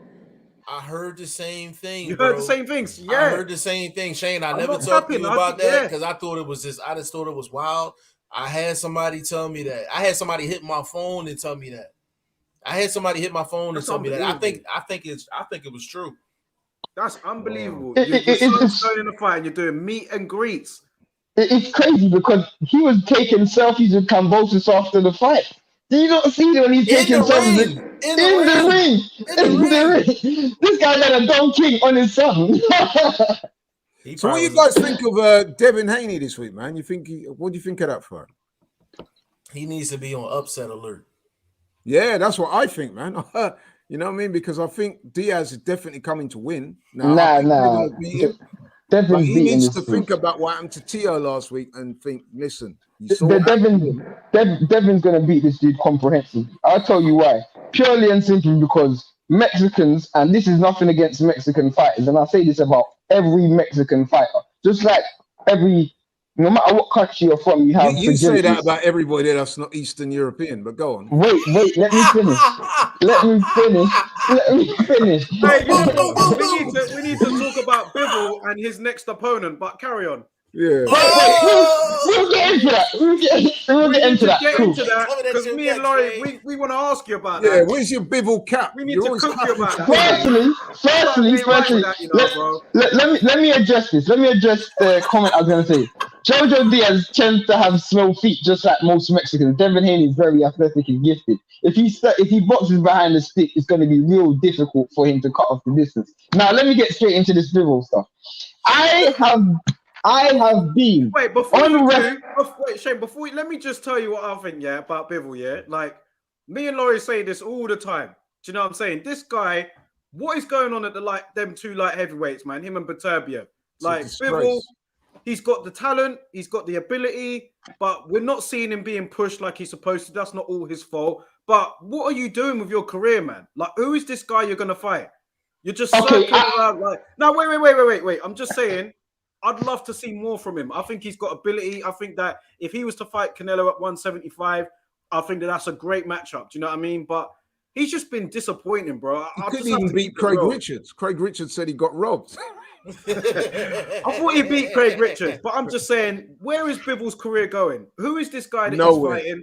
What is he doing with his career? So I can answer this. The dude he's fighting is a dude called Salamov. For those who don't know who Salamov is, Salamov was supposed to fight Blasov for the WBO title, the one that Joe Smith got.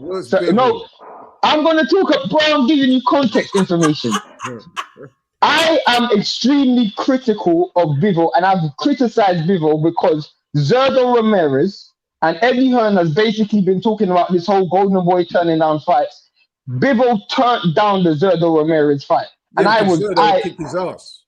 I don't know if that's gonna happen. I like Zerdo as well, and I was so upset because I really wanted to see that fight. That's a fight that I've been cool. If you go on my Instagram, I actually wrote an article about that 2 years ago. I really want to see that fight, and I was upset that Bivol turned that fight down. What I will say is though, when you look at since Eddie Hearn signed everybody from he's done this deal with World of Boxing.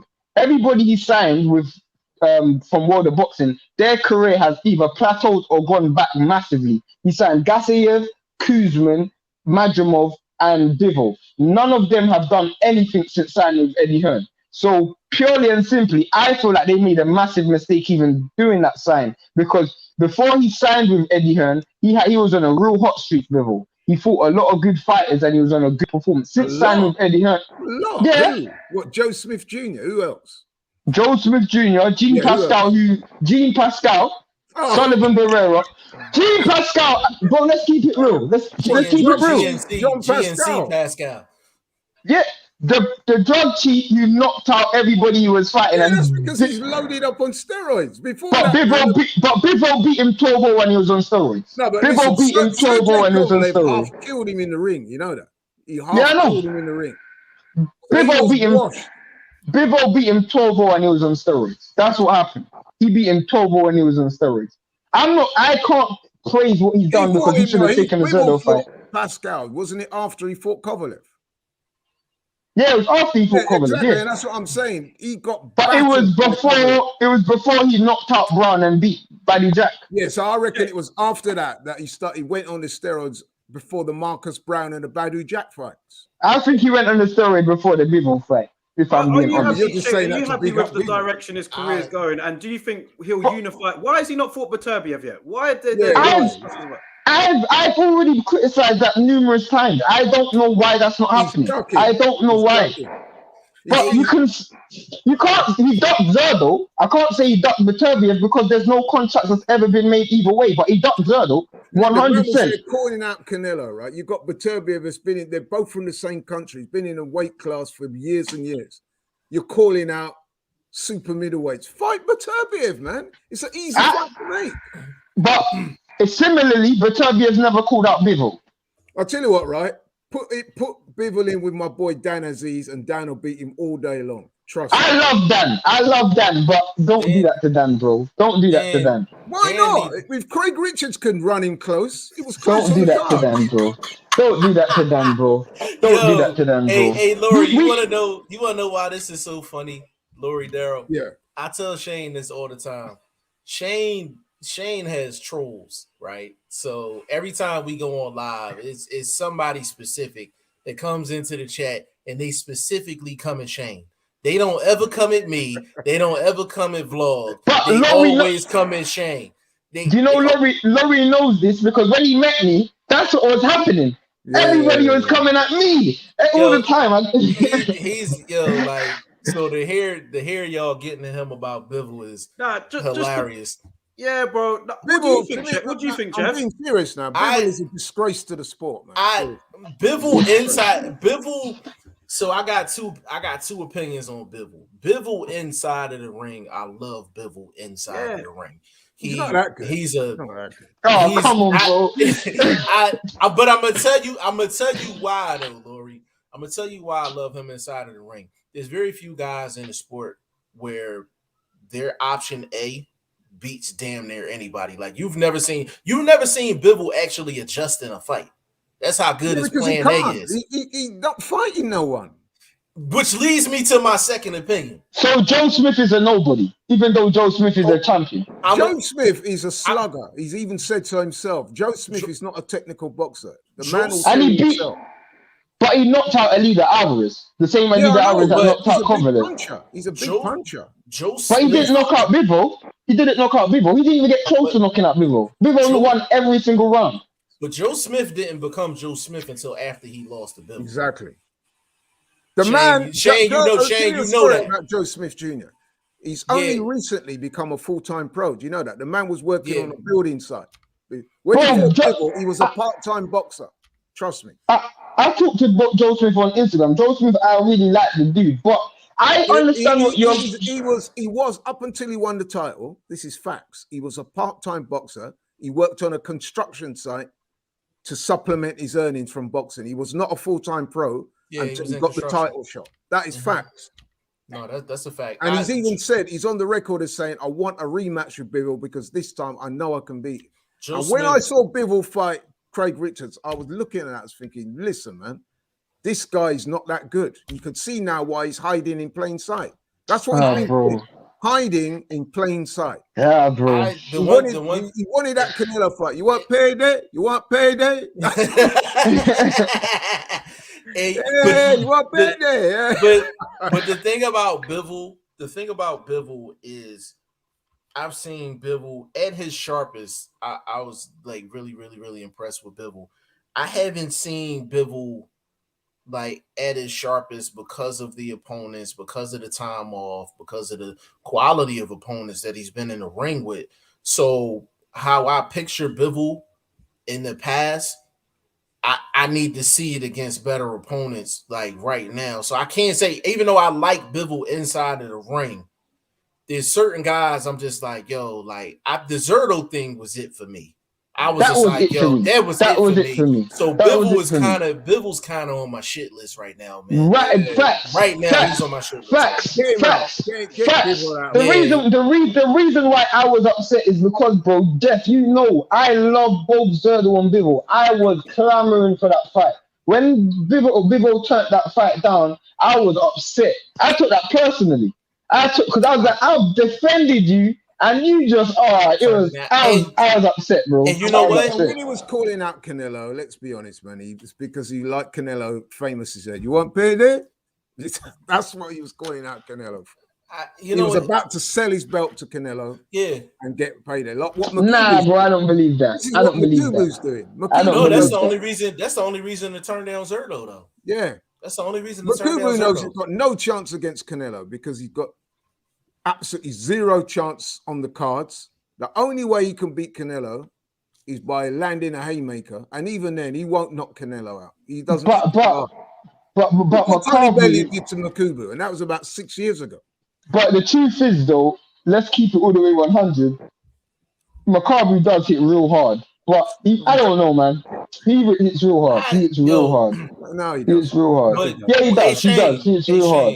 Shane, who does Bivol beat right now? In 175. Right At 175. Right I now. think the only person that I would question who he may lose to at 175 is Zerdo and Beterbiev. Everybody else, I think he beats at 175. I think Buatsi beats him. I think You're on drugs. You're on drugs. You're on drugs for thinking that. You're on drugs for thinking that. Buatsi could definitely beat him. Vlasov was about to school Buatsi until he pulled out of that fight. Vlasov was about to school He would have Buatsi. got knocked out. Vlasov? You don't know Vlasov then. Vlasov has never been knocked. Fight. And Vlasov has been in there with much bigger punches than Buatsi. Much bigger punches than Buatsi. Buatsi's a pressure fighter as well. He's a combination. So was Zerdo, and Zerdo couldn't knock him out. No, Zerdo's not a big puncher.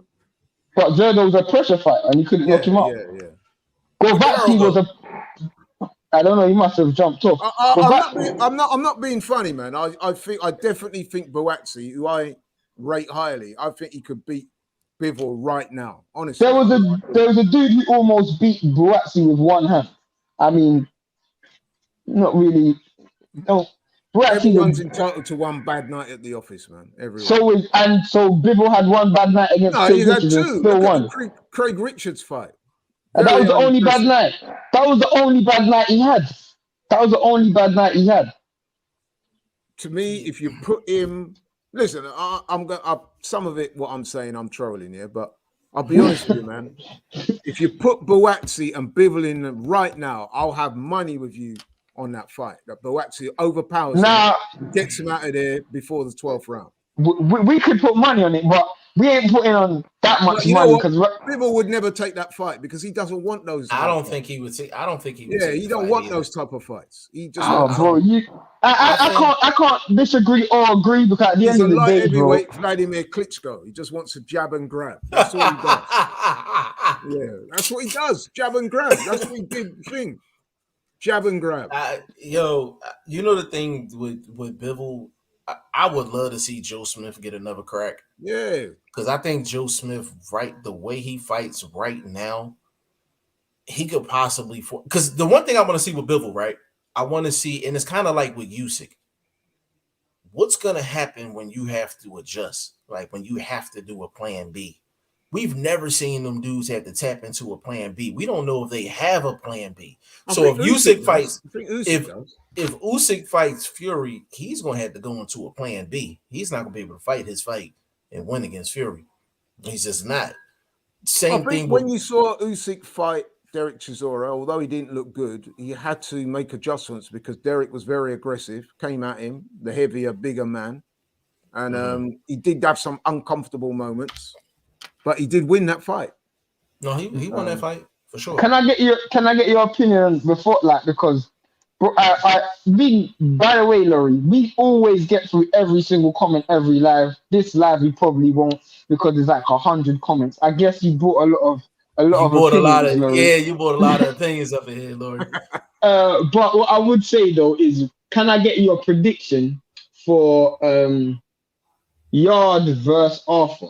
Good question. Now, that's a hard fight, man. I'm leaning towards Anthony Yarde, but I think it's going to be another close fight. But I think, you know what, we might see a knockdown in this fight that will swing it Yarde's way. I think he hurt Lyndon in that 12th round when he let his hands go. And I think if he can do that earlier. See, the thing about Anthony is that if you see his build, he's carrying a lot of muscle. And everybody who knows anything about physics and physiology knows that to carry that muscle around for 12 rounds is extremely difficult, especially at pace. Yeah. So just his build alone tells you that he's not really built for 12 rounds. You know what I mean? So if he does go 12 rounds, he's going to have to pace himself. And by doing that, it means you're going to lose quite a few of the early rounds. Bit like Canelo, he's got that kind of heavy top build, isn't it? Muscular, you know what I mean? To carry that around for 36 minutes. We're talking about Yarde That's why you see Arthur prediction. Canelo only fights, as great as he is, and he's a great fighter, despite some of the other stuff that goes on. If you notice that Canelo, he's got a very low output. He will literally go rounds where he hardly throws anything. And what he's doing is conditioning himself to go to 12. And Canelo, if you look at Canelo, and I always say this, that's why I say Canelo loses to Beterbiev. I'll put my house and home on that because Canelo can't fight in reverse. The last time we saw Canelo fight in reverse, he's got probably the best chin in boxing right now. Agreed. Definitely one of the best chins in boxing. Agreed. And that's what makes him one of the things that makes him such a great fighter is that he knows he did it against Plant. He knows he can give up early rounds and come strong later on. Plant on my shit list too, man. You have a whole conversation with that man about how good you want approval. You want approval. You want approval. Really? I was so high on Caleb Plant in the lead up to this fight. Oh man, when he done that shit, I was like, nah. Laurie, before I get Daryl's prediction, Laurie, you talk about him moving up to fight McCarthy, and personally, I agree with you. Would you be upset if he moved up and fought Bradis? I don't want to see him fight Bradis, man. I want to see him fight Benavidez. That's what. Why do you not want to see him fight Bradis? Because I want to see him prove himself against the best guys in the division. Let me tell you a little story about why I feel Canelo ducked Benavidez. If you remember when Benavidez won the title, and he was calling out Canelo, and then he had the issue with the drugs, and then he went missing for a while. Then he come back. When I say drugs, not peds, it was cocaine. Cocaine. Yeah, then he came back. He won the title. He was calling out Canelo again, and then he had a fight and he lost the title on the scales. Now, to me, it was very noticeable. Now, as soon as Benavidez was out of the picture, all of a sudden, Canelo announced he wants to unify the division. Something he'd never done. But I said that yesterday. Hang on. Something he'd never done at light middleweight. Something he'd never done at middle. All of a sudden, he wanted to get all the belts. Can I?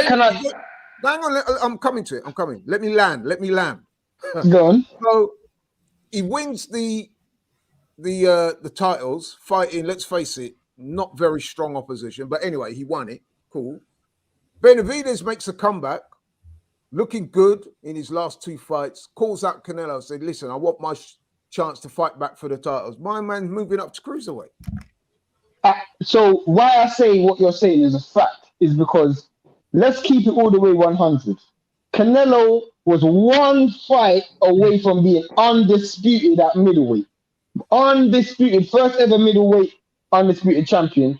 All he needed to do was fight Andre. He didn't care about undisputed then. He's a horrible fighter.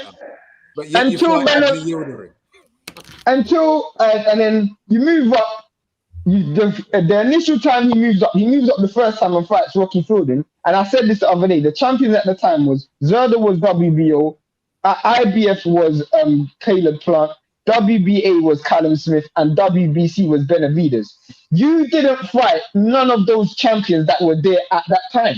You waited until they left. Because I remember when he moved up. With me then. So I'm agreeing. The dude said he don't fight Mexicans. Even though Zerda Ramirez was his mandatory, I don't fight Mexicans. Yeah, but that's he fought what he Chavez, said. though, didn't he? He fought Chavez. He's Mexican. That's like, could you imagine the slack Wilder would get, or Fury would get, or Errol would get, or Crawford would get if they say they don't fight black fighters? Could you imagine the backlash they will get? But why does Canelo never get it? But Darren, what's your opinion on your prediction on Laurie versus Laurie? Laurie versus Canelo.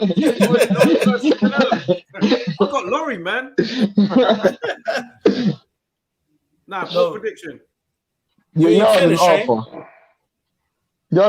Arthur.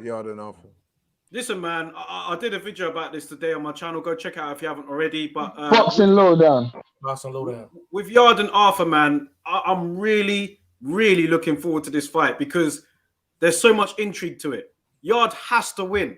He has to win this. And I feel like some people are underestimating Lyndon Arthur again. This guy in the amateurs, man, he represented England at national level, and he's got a solid jab. They all know him on the Team GB circuit. He just doesn't have the high profile that Yarde has.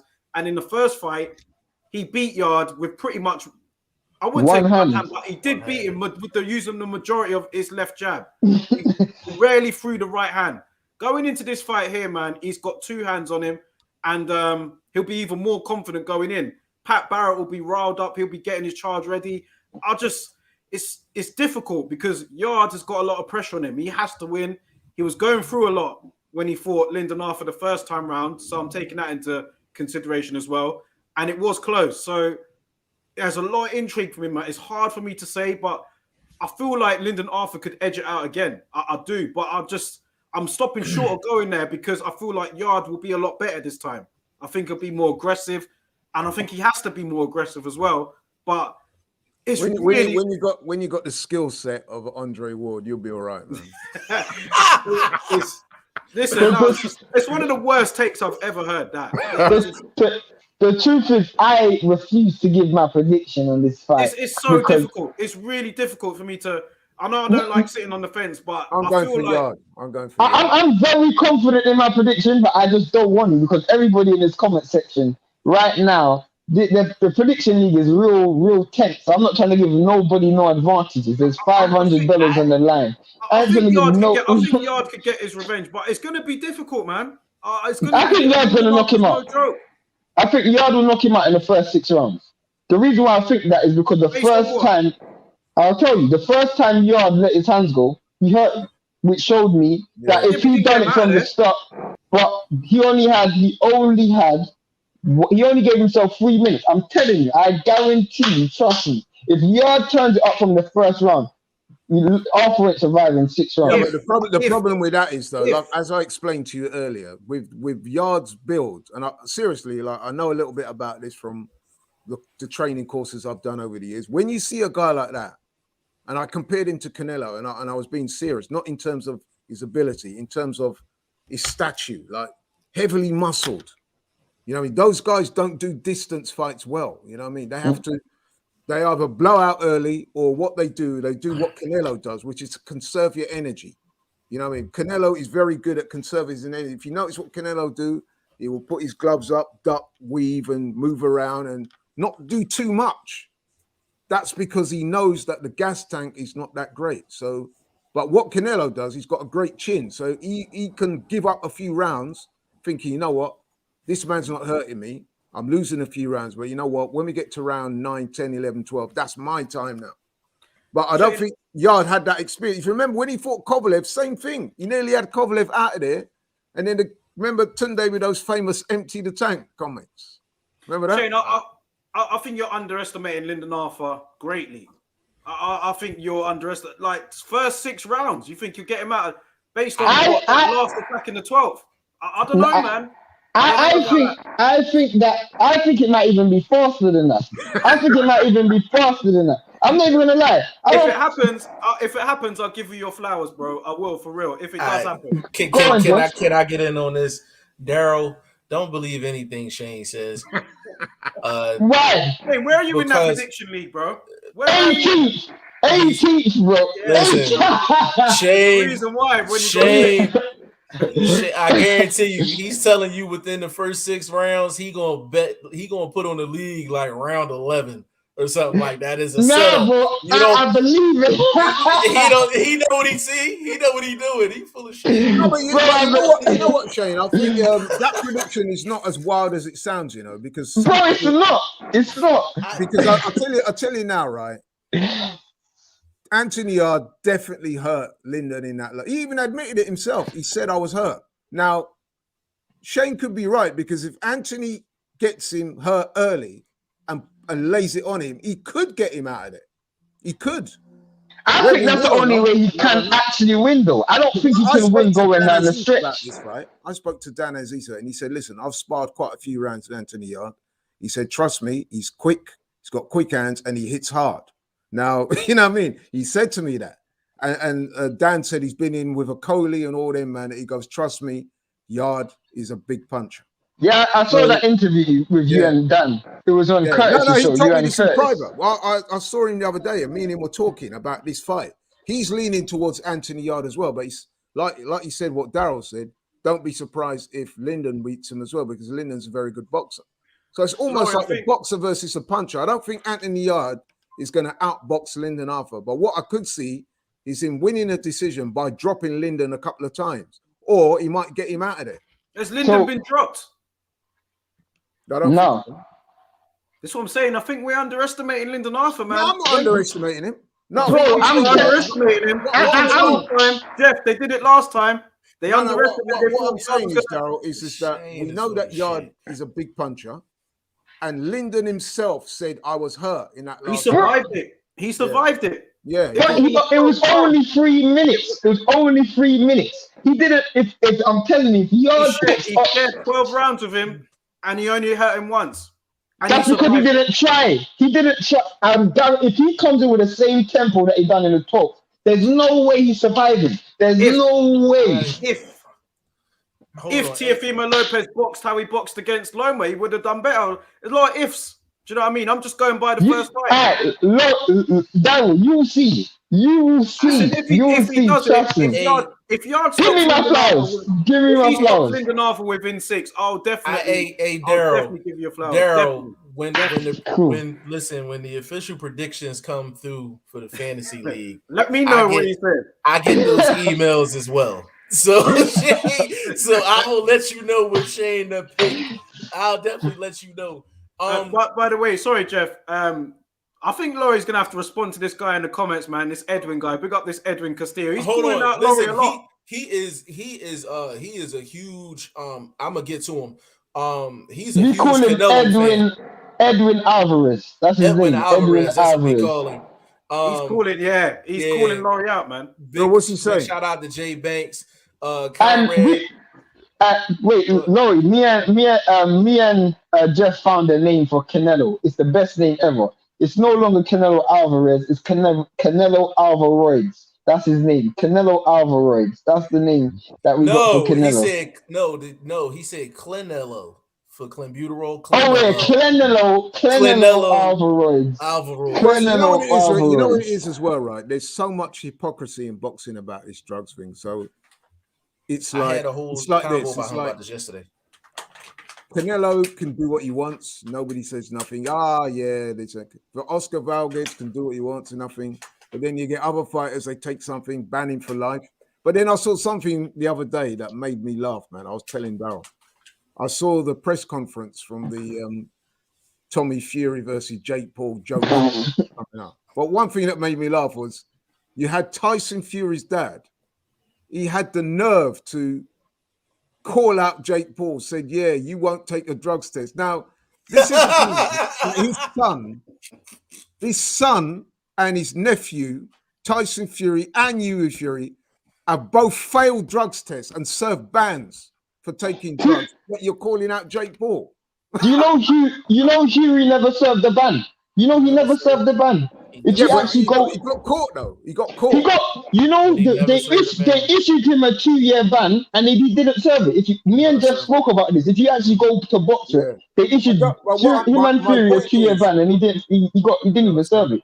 Okay, but my point is, it shows you how hypocritical boxing is. You got Tyson Fury's dad on a press conference, international press conference, as well as some of the other disgusting things he said. This one got kind of lost in all of that. The irony of it all, that you're accusing Jake Paul, a YouTuber, of taking drugs, but yet still your son, you're saying is the best fighter ever, this and that, and your nephew, Hughie Fury, have both failed drugs tests. So what the fuck are you talking about? Jeff, Edwin wants to come at Laurie, so let's give Laurie a chance to defend himself. Go through all of Edwin's comments, man. He's going for Laurie. Hold on. What's he saying? I got it on the screen. Because one thing about me, where is that comment? Is quite thick. Right here. It's on the screen, bro. All right. How about Canelo? He said no to Future. He's a palm reader on the side. How is it his fault, David? I'm not disciplined. Because he won't give him his shot now. He won't give him the shot. He didn't want to fight him before, and he doesn't want to fight him now. That suggests to me that Canelo's not confident of beating him. Shane. Edwin Castillo, right? I want to put this on you, bro. I wish Canelo had the confidence of you, sir. Oh my gosh! That's what Jeff always said. Hold on. That is what. Listen, this is why Laurie is my brother from the UK for real. I swear to God. Hold on, Shane. Take that comment off the screen. Laurie, can I tell you this real quick? And Edwin, we're gonna get back to you, bro. This is mind blowing. This is actually mind blowing. This is mind blowing. Daryl, listen to this real quick. I was on Twitter, right? I got into a whole argument with Rick Glaser and somebody else, right? And they was like, "Oh, Canelo he'll wipe out Andre 12 rounds, easy work." Then there was another dude. I said, "All right, well, I said, let's bet a Philly cheesesteak on that." He said, "Oh, I do real betting. I don't do no Philly cheesesteaks." I said, "You don't know me." I said, "I do real betting as well." I said, "Let's do it." So they was like, "Oh yeah, he would clean out Andre. He wouldn't win one round." I specifically said, and Shane can confirm this, I specifically said, I told Rick Glaser and the other dude, I said, y'all have more confidence in Canelo than Canelo has in himself. And I said that months ago. So for you to say that right now on camera, we literally have the same boxing brain. And you know why I say that as well, Jeff? Is because you have a fighter who is the so-called face of boxing. And this is a point that Terence Crawford made the other day that got lost on a lot of people. And Terence Crawford was saying, listen, I am the number one pound for pound, but the problem I have is I can't get the fights, whereas Canelo can. Canelo can literally call out anyone. Anyone. Makubu came running when he got the call from Canelo. Why? You want to pay that? You want to pay that? You want to pay that? Hey, Shane, listen. You know what I mean? So he can do what Floyd was doing towards the end of his career. Correct. Remember when Floyd used to call man out? They all come running because they want that. So what I'm saying is, if you've got that power in boxing, why don't you make the fight? You're saying, and horrible fighter, horrible, but yet you fought fucking Avni Yarde. Who's more horrible? Shane, go to all of Edwin's comments so Laurie can get at them. And I'm at the spot where we left off outside of Edwin's comments. Go ahead, Shane. Go ahead, read that, Shane. Go ahead. Look at this clown. Now, Edwin, you're starting to annoy me now, man. You're getting Yildirim was mandatory. Do you, Edwin, know your boxing? Canelo rang up the WBC and told them to make Avni Yildirim is mandatory. That, my friend, is on the record, bro. That's a fact. So learn your boxing before you come talk to me. Shane, read that comment though. Crying out loud, Yildirim was a mandatory for crying out loud after he lost. But why? Because people don't check full facts. He was being prepared for David Gibb. But what you don't understand is, since when has mandatory been a thing that Canelo takes? He didn't fight Charlo when he was his mandatory. He didn't fight Zerda when he was his mandatory. All of a sudden, he wants to fight Yildirim. And Yildirim, according to Mauricio Suleiman, Yildirim was requested by Canelo. I didn't say that. Laurie didn't say that. Jeff ain't said that. It's Mauricio Suleiman. And so unless you know more than... The thing about Edwin, right? The thing about Edwin Castillo is no real disrespect to the guy. I know we're just having fun here, right? But one thing these guys need to say is, right, you could go back through all of the shows I've done with Daryl. Daryl will tell you this straight up. When have I ever said that Canelo's not a great fighter or not a talent? I've always bigged him up. Right. I have conversations down my gym all the time. There's a few of the guys in the gym. We all talk, and a lot of them will say, you know what?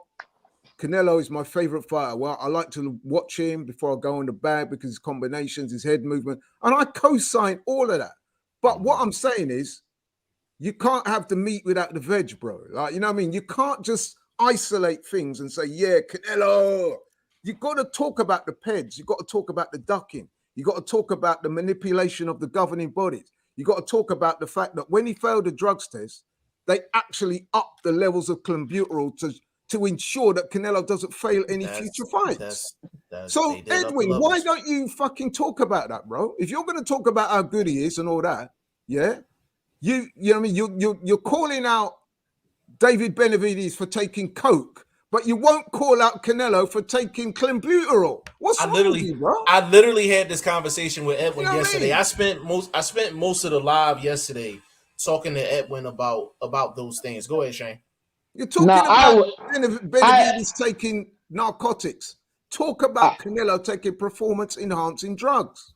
I want to address this. I please want to address this. You all should be mad at David. He's the one that took the fight you guys want to see. Also, Demetrius, whoever I fought Andrew, hasn't unified much this undisputed. Where's the same energy? Well, if he's no good, he's such a horrible fighter. Beat him and get rid of him. That way you could say, you know what? He's running his mouth. I beat him. I don't want to hear no more about Andre. That's what real fighters do. Laurie, this is what and I'm sorry to be graphic with this, yeah. I have to say this. He was one fight away from undisputed. He moved up. All he needed to do was fight Andre, and he moved up to a division where he had no belt and said, I want to be undisputed there. That is like, and I used this analogy before, that is like having a female in your room and she's willing to go to the full length of you and you go, you know what, I'm going to leave this female and go out and find another female that I don't know. That is basically what you done. Exactly. I like your analogy, bro. Huh? I like your analogy. But it's the facts, because why would you, if you've done all this hard work you beat Golovkin, you beat Danny Jacobs, you're one fight away from being on the speed. No, I'll do it somewhere else where I don't have a belt. That doesn't make any sense to me. That makes no sense. Let's go to he says, Canelo for clean and cleared of all wrongdoing. Oh my gosh, you need to get this. I think he's trying. I think he's just No, he's serious. He's serious. I had this convo with him yesterday. He's serious. He's riding for his guy, man. Yeah, that's what I told him. But listen, he's sounding. You know what we should call him? Edwin Lopez Sr.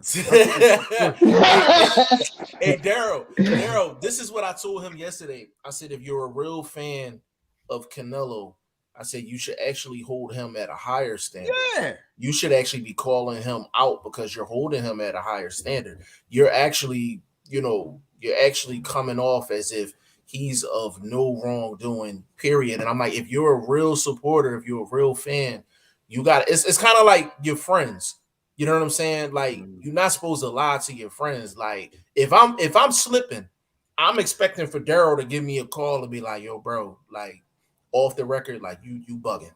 Or I'm expecting Laurie to give me a call like, yo, like, you need to get yourself together. Like, that's what real friends do, like, when they support other people. So that's what I'm saying to you. It's cool that you're a Canelo fan. That's cool. No problem. But I'm like, you have to hold him to a higher standard than you do with other people because you're such a fan of his.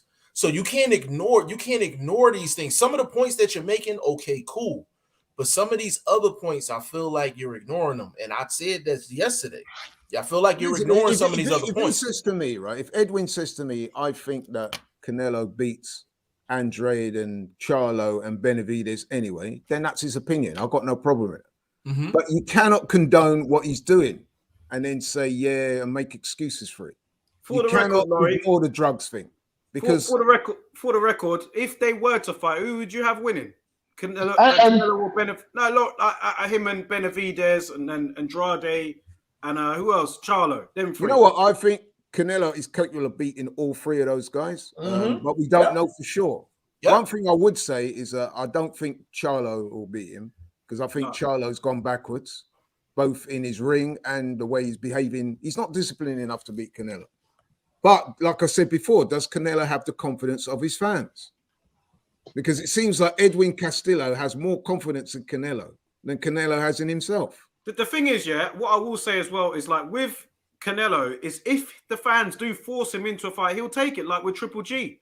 The Mexican fans were getting onto him for not fighting Triple G when Triple G was doing the Mexican style, this and that, and trying to endear himself to the Mexicans. I felt like Canelo was pushed into that first fight by a lot of his fans. Yeah, so and he lost it's better to condone it. It's better for them to get onto him rather than just condone everything. He lost that fight.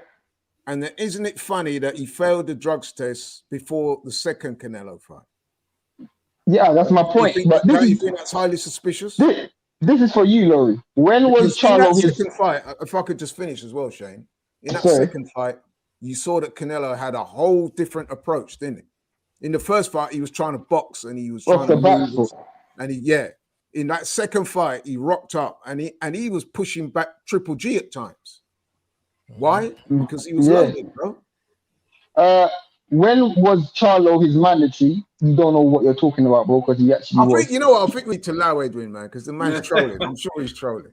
He was elevated, given Canelo's old belt, because Canelo became franchise champion, which made him not allowed to fight mandatories. That's basically what it was. So nobody gets that. Everyone has taken any advantage they can. So are you condoning the drug use then as an advantage? Is that big up Edwin. He's riding for his guy. You know what I mean? I don't agree with him. I don't agree with him on a lot of things, but he's riding for his guy. Listen, he's riding for his guy, but so was Teofimo Lopez Sr. And we saw how that happened. He was riding for his guy too. But he's still chatting shit. You know what I mean? But the thing, Edwin, here's the thing though. Like when it comes down to Canelo, it's just some guys he just don't want to fight. And I told you yesterday, I said it's okay to admit that even though you're a Canelo fan. Like he had chances to fight Andre. He just don't like that fight. He had chances to fight Charlo. He got moved up the franchise champion. He just didn't like that fight. David Benavidez.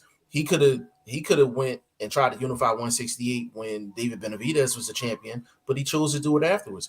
And then he moved up the cruiserweight to fight Makabu. So I'm like, he just don't like that fight. It's just certain guys that certain matchups that he don't like. And it's okay to admit that. That was why listen, one thing I will say, where I do agree with Edwin, is that a lot of these guys, man, they need to also they also need to just stop waiting around as well. Do you know what I mean? Like, but Andre ain't waiting, though. Who's waiting around? Who's waiting around? Listen, wait, let me finish, If Canelo is going to fight Makabu in whenever it is, I don't want to see those two guys just, like, to be fair to Benavidez, he's been he's not waiting around. Like, he said he wants to fight. Let me finish, man. Benavidez said that he'll fight Charlo. Do you know what I mean? He's called him out. It's Charlo that doesn't really want it. So all I'm saying is I don't want to see these guys sitting around if Canelo does fight Makabu and then just sit around and wait and get your lottery ticket. We want to see you guys out there as well. But we've seen that, as you said, Benavidez and Andre as well. Andre called out Golovkin. You can't get that fight. He's called out Munguia. You can't get that fight. He's called out Charlo. You can't. These guys have actually tried to make fights. But like Laurie said, they don't have the luxury of fighting whoever they call out. That's the difference. I'm not really referring to Andrade because he's still at middleweight. That fight with Canelo is not realistic. I'm talking about Benavidez and Charlo. For me, Charlo, he's got a lot to do for me. He's got a lot to do. And we shouldn't give him a pass what he said about Benavidez as well, by the way. No, that was bullshit. That was bullshit. Unless you took the back seat. That's bullshit, bro. That was bullshit. So what was Charlo doing? He's telling Benavidez, I don't fight guys under 25. He's got to take the COVID test. Exactly. We got to call him out for that. On your show, Daryl, I've said to people, I don't like Jamal Charlo. I've said that. You know I've said that. So I'm not capping. I've been very critical of the Charlos, especially Jamal. That was ridiculous what he said there about I don't fight under 25s and I don't do this and I don't do that. He ducked Andrade as well before. Jamal. They did. Yeah, he did. He's just as bad. Yeah, he did. And like I said, I'm not saying that Canelo automatically loses because let's be honest, guys, right? Any one of those guys that fight him, they go into that fight 3, 4, maybe 5 rounds down on the cards anyway. Yo, is this guy? Yo, this dude, y'all, I swear, me and him got the same brain, bro. But I say that all the time. But I was gonna say looking at fight with Caleb Plant, man. You know what I mean? Look at the scorecards for that. Doing all right? Am I doing all right, man? At the time of the stoppage, right? I had Caleb Plant about a round or so up. Now, I'm not saying that he would have gone on to win because Canelo was clearly closing the gap. But when you saw the scorecards after that fight, you saw people like Dan Raphael. He gave Caleb Plant 1 round. You know what I mean? So this is the sort of thing we're talking about, bro. But this is what I was gonna say in response to Edwin Castillo. Let's just keep it all the way 100. I think Canelo is a great fighter, and I pick him to beat all of these dudes that we just mentioned previously. But this is what I say is my biggest retraction from Canelo. At 168, you fought the weakest champions. At 175, you fought the weakest champion. Yep. Now you're moving up to cruiserweight and fighting the weakest champion. Bro, that's a fact. That is a fact. That is a fact. That's not. But Beterbiev was the best at 170. Even this Makubu thing. Me and Daryl had a heated discussion on that the other day, right? And people were, oh look, but he's taking risks going up to cruiserweight. Come on now. Just because a guy, listen, I'm going to tell you guys a story here, and this is the truth. And you guys have been around gyms, so you know what I'm talking about is true. When I was an amateur, right, I was boxing at light middle, and I remember because I was decent and I could hit quite well, and so I used to spar light heavyweights in that gym that I would get the better of, right? And then during the week, at the weekends, we'd go down to the pro gym, and I'd be sparring guys like light welterweight and welterweight, yeah? And they would be getting the better of me. So that's what I'm saying. It's not always about the weight. It's about the ability. We all know that Canelo is levels above Makubu. The only chance Makubu has is to land that money shot. But then guess what? Canelo's got a great chin. So even if he does land a money shot, it's unlikely that Makubu's going to win. So that is, to me, that's a nailed-on win for Canelo. And when he wins, people are going to say, oh, man's got greatest of all time. Come on, bro. Like, you know what I mean? It's not that big a deal. It's like when Roy went up to fight Ruiz. We all knew that the only way Ruiz had a chance of winning is if he landed a Hail Mary and knocked Roy out. Skill for skill, Roy beats him all day. Don't matter how much more Ruiz weighs heavier than Roy Jones. But, I mean, we could have you guys on all day and we can continue, but I don't know whether you guys have other plans. I've got to head out in about 5, but yeah, carry on. No, we can close it out, Shane. Now, that's what I was going to say, because sometimes me and Jeff were on here for 3 hours. As you can see, the comment section gets quiet. Yeah, the comment section. That's what boxing does to you, man. Last weekend, I was on live for 4 hours and 52 minutes. Wow. Yeah. That's crazy. We're boxing dope fiends. Like, what about you didn't answer my question about Tank and Isaac Cruz. Jeff, what are you saying? Who's going to win that fight? I think Terry Pick, because he's another one, you know. Let's not, you know what I mean? He's another one. Tank. He's a cherry picker as well. Keeps going up and down in weight and fighting guys he knows he could pick up. I agree. He's another one. I think Tank wins the fight because Cruz, he sits in the pocket too long. If he dipped in and out, got his work in and dipped out, he would have a shot. But he sits in the pocket too long. I think it's going to end up similar to how the Leo Santa Cruz fight ended. I think Cruz is going to do well in a good amount of spots in that fight, but he's just going to sit in the pocket too long and he going to eat one money shot, and I think he's going to get stopped. I said I still can't forget how Tank ducked Lomachenko, man. Him and Floyd, they ducked Lomachenko badly. And the thing is, and Laurie, the thing is, and you know it was a duck at the end of the day, because when Floyd wasn't happy with Tank, he told Tank he was going to put him up against Lomachenko next. Yeah, that's a fact. That's a fact. So you know, it was a duck. It was a duck. And that's why I respect Devin Haney, because Devin Haney was, and Tio, to be fair to Tio, at that time he was calling out Loma, and David Haney badly wanted that fight. If you remember, that is why Lomachenko took the franchise status to avoid fighting Devin. Correct. And then he went back and fought Tio. You know why he fought Tio? Because he thought Tio was easier fight than Devin. And he got when it was actually the other way around. Yeah, exactly. Yeah. It was the other way around. The Tank is a ducker as well. He ducks, so you know what I mean? He should have fought Gary Russell Jr. Look at that. That is an easy fight to make. They're both from what they call the DMV era, that Washington area. Yeah. Yep. Right? That would have been a great fight. Facts. Why wasn't that fight made? Yeah. What they want to do is make Gary Russell's about 45, ain't fought in 5 years, and then they say, yeah, let's make the fight. Ellaby is a clown as well. You're lucky, Laurie, because normally we have some dudes from Texas or down south. They love Tank. Whenever I get onto Tank, I get ridiculed. I love watching Tank. It's like Canelo. I like watching Tank. I think Tank is a great fighter, but he ducks Loma. That is facts, bro. Like everyone knows it. Yeah, he ducked Loma. He ducked Gary Russell Jr. as well.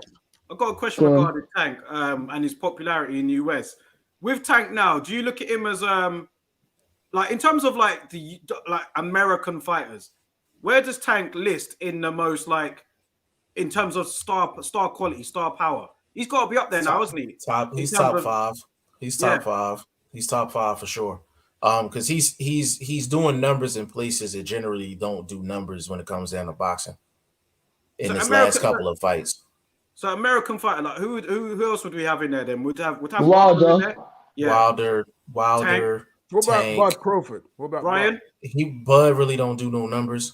But he's popular. Don't get me wrong. He's popular, but a lot of times when he does pay-per-views, a lot of guys watch it on Instagram, watch it on Facebook. I'm gonna keep it real. Like that's what they do. Bud's one of my favorite fighters. I love Bud. I love Bud. And listen, Errol in there. Spence. Those are the top 3. Those are the top 3. I would say, like with Errol Spence, I'm sure you guys know that. Yeah, Spence. Me, Shane, and Daryl, we're all like from Jamaican extraction, like a lot of black people in the UK are. Right. So we ride for our Jamaican counter. That's just the way we are, which is good. That's what the Mexicans do. Errol Spence's dad is Jamaican. So we ride for Errol. But I'll be honest with you, bro. Like, if you give me a choice between the two of them, I prefer Bud. Because Bud's more consistent, he's more professional, and he wants that fight. Spence don't talk like he want to fight. Yeah, if you ever ask him, do he want to fight Bud, he'll say 70-30. Yeah, 80-20, exactly. 65-35. He don't ever say like, yeah, let's do this. I'm the A side. The way he talked about, I don't want to fight. Hey, Laurie, the way he talked about Keith Thurman, he don't talk about Bud the same way. Where's that energy? Where's that energy? Where's that energy, bro? And like I said, I love Spence. I do too. When Spence came over here to fight Kell Brook, who's another Jamaican extraction, by the way. But when he came over here to fight, me and Daryl was at that fight. Yeah, rooting for Spence. Yeah, we were rooting against the crowd, man. Yeah, Wow. Okay. Hey Shane, we gotta get them up out of here, man. They got stuff to do. They got stuff to do. All right, cool. So let me let the people in the chat know where to find you. Obviously, Daryl's very important. That literally, what I hope everybody in the chat goes to Boxing Lowdown's channel. Yeah, go subscribe to Boxing Lowdown. 1,000.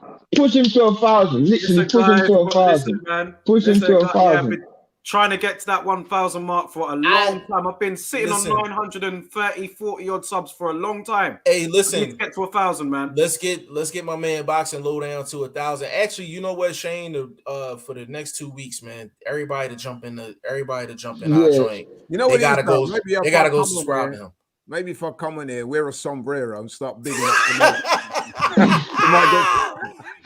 Hey, Daryl, that's what I need to do. If I come on, wear a sombrero, big up Canelo, then you know what I mean. Hopefully, maybe that's what it is. Maybe that's what it is. Hey, Laurie, I was gonna say, Laurie. Before Jeff, you go. Everybody should know where to find you because, as they can see by that gold plaque behind your head, and that ain't bull, it's real. They know where to find you. But if they don't, where should they find you? All the belt. Yeah, all the belts. Undisputed. Look. There you go. Look. Yes, sir. Give me your social media, Laurie. Yeah, at Laurie AFTV. I think it is. Yeah, let me just check that again because, yeah. But for those who don't know Laurie, he's like the channel that he works on. It's massive. Biggest channel in the UK. So biggest that's massive. Biggest football fan channel. Biggest football fan channel. UK football is the biggest sport in the country. So correct. Once it's the biggest football channel, it's going to be the biggest fan channel point blank period in the country. So yeah, absolutely. Daryl, give me your social media, bro. Yeah. You know what? I'm not really that prevalent. Instagram. Laurie AFTV. Laurie AFTV. Go ahead, Daryl. Yeah. Instagram is all one word, Boxing Lowdown. Twitter, Boxing_Lowdown, and YouTube is the Boxing Lowdown, as you can see in the tag right there. So guys, hit that sub button, man. Subscribe to the channel. Me and Laurie do a podcast every Thursday. I also do my own videos on there. I do fantasy fights every Monday. So yeah, bro, lock in, man. If you're a fan of Jeff, you'll be a fan of me. Absolutely. We're gonna try and push this to 1,000. I don't know, Jeff. We might have to do something because we're gonna get a few people in the live on Saturday for the load. Edwin says here, AFTV, Alvarez's favorite TV. Yo, that was a drop the mic. That's a good one. That was good. Hey, listen. But like I said, Edwin's got more confidence than his boy Canelo. He does, right? Hey, Daryl, send me the link to your channel. So when we go live this Saturday, we gonna plug it in so everybody can go on. Because we're averaging like a couple thousand. Like when we go live, when we go fight nights, when we go fight nights for these international fights, we actually get quite a bit of traction. We averaging a couple thousand. I'll put that in the private link now. I'll put that in. Okay, hey Shane, when you put it in the private link, just copy that. Yeah, Jeff. Not Jeff. What I was gonna say is, what are you on now? Now, what's your sub count? What's the your sub count? Your subscriber count is 947. 947. Cool. Oh, he'll get to 1,000. He'll get to 1,000 within 2 weeks. No, listen, Laurie will tell you. I've been stuck on like the 980. Cool. I guarantee you, by the end of this weekend, you'll be at least 9.7. By the end of this weekend, you'll be at 1,000. Listen, you'll be at 9.7. You'll be at 1,000 by the. You'll be at 1,000 by the 12th. Once we put, I'm not gonna lie, we have a group chat on Instagram. Once you put the link of your chat in the group chat, everybody in that, and we everybody's in there. Everybody in there, just off the strength of us. Period. Trust me, like. On and subscribe. And then there's a couple guys I can hit up on my phone that they'll definitely subscribe as well. You'll be at 1,000 before. We want that Mexican fan base as well, man. Yeah, close this thing out, Shane. What I'm gonna do is go out and buy a sombrero and do that Steve Fulton thing. But next time you see Cool Boy Steph, right? Tell him, right? Because I know you and Cool Boy is cool. Say to him, Laurie and Daryl, we're massive fans of him, mate. He's got to drop that sombrero. I want to see a dashiki next time. These guys have got to stop doing this, man. We're over the pond and we're thinking, what the fuck is going on? His name is Stephen Fulton, not Fultino, or So in closing, firstly, when are we need an invitation back onto Lowdown's channel. That's what we need. But in terms of moving forward, we'll probably be live tomorrow. But shout out to everybody in the comment section. Shout out to Daryl and Laurie again for jumping on. I respect it. Shout out to y'all. We can talk to you guys all day, as you can clearly see. You could have continued going through these comments. But thanks for everyone for tuning in and everything. Like as I said, hopefully we go on Lowdown's channel soon. Yeah, man, definitely, bro. Definitely, we have to make it happen, man. Like I said, before I caught COVID, I was supposed to do a live with Jeff. I wanted to get Jeff's opinion. I still want to do it as well, but it would have been perfect before Fury and Wilder, because my aim was to get an American perspective of what they feel about the UK and vice versa. So I still want to do that. About that topic, though. Yeah, we'll cook on that, man. I think that'll be really good, bro. We'll do that soon, bro. And since we got that little image that I made today with the Lowdown G5 little thing. So hopefully we can keep that connection, man. But shout out to everybody here. For sure. But shout out to everybody. And Laurie, thank you for coming on again. No, man, it's a real pleasure, man. Real thanks. I'm honored. Big up, man. Did you copy his thing? Did you copy his link? Yeah, I got it. Don't worry, I got it. Love family, man. Take care, man. Yeah, appreciate you guys, man. Thanks for the opportunity. And shout out to big up Edwin as well, man. Absolutely. For real. Yeah, peace out, guys, man. Love every time, man. Yeah. All right. Respect. All right. Nice. Respect. See you later. That was a dope live, man. What are you going live again today, Jeff? Or are you working? Tomorrow. No. Tomorrow. I gotta work tonight, but tomorrow. No, I'm going back on at our regular time. Fair enough. That's dope. Yeah, I'm going Everybody here, stay tuned. We're gonna be live in like 2 hours, maybe 2.5 hours. 2.5 and I won't fall asleep this time. I fell asleep yesterday, bro. I ain't gonna lie. I took a little power nap before I jumped on here, man. Bro, when you messaged me yesterday, I was like, let me just get a quick 20 minutes. Bro, I woke up, it was 5 o'clock in the morning. I was like, I said, it was about a half hour in. I was just like, I think I'm gonna be on by myself today. I thought, Jeff, what is the big announcement? Oh, he said it already. Conrad. So, basically, Virgil Ortiz, turned down the WBC final eliminator against David Avanesian, and actually Jerron Boots Ennis is next up in regards to people that's on the list. And I got word from David Avanesian's manager that Avanesian is actually willing to take that fight and would actually like that fight. So I'm waiting to hear from Boots people today, because they're not aware. Why is him? Because this information he may, I don't even think he knows about that. Who told you the plug? Yeah. Yeah. So that's how I know he don't know about it. So I'm waiting to hear from. I was gonna ask you about how you who you hit up in Roots Camp? The same person we both know. R.A. Trainer. R.A. is supposed. I'm not putting his name out there. R.A. is supposed to call me. R.A. is supposed to call me. I'm gonna tell him exactly what's going on. R.A. is gonna reach out. I didn't know he was. R.A. is gonna reach out. Huh? I didn't know he was close to Boots. Who? R.A. Yeah, but he can get the information to B.E., the head honcho. Oh, okay, yeah. You understand what I'm saying? But I don't think they don't know about the Avanesian thing. They don't know about that. They don't know about that. So they need to know about that. Because they think they only got one option right now. When is he jumping on, bro? Who? R.A.? Yeah. He can jump on whenever he wants to. He can jump on whenever he wants to. That's his call. Whenever he wants to. You know what I'm saying? Why didn't you just hit up, what's it called? Oh wow. You know R.A. I'm reading the wrong R.A., bro. I thought you were talking about Rais. That's what I'm like, how does he know me? Nah, I ain't talking about Rais.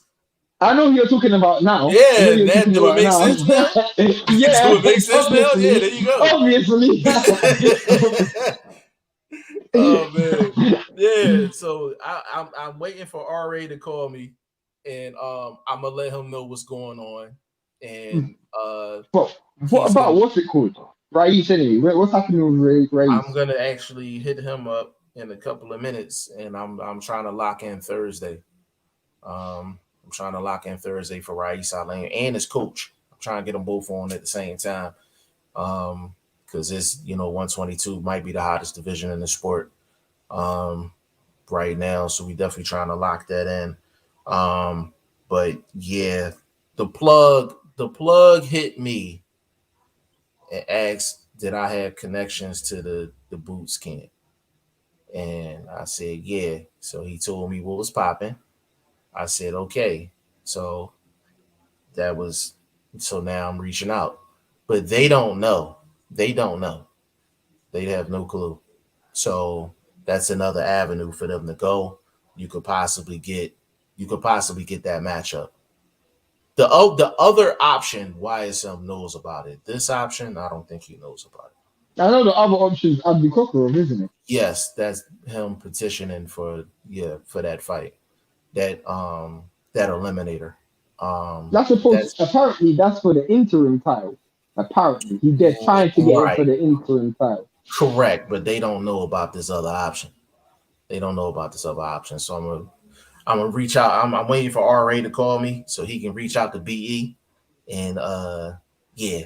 So I don't know if BE gonna want to call me or whatever the case may be. But usually anything Boots is YSM's lane. So the fact that I got some juice that he don't have, I gotta take full advantage.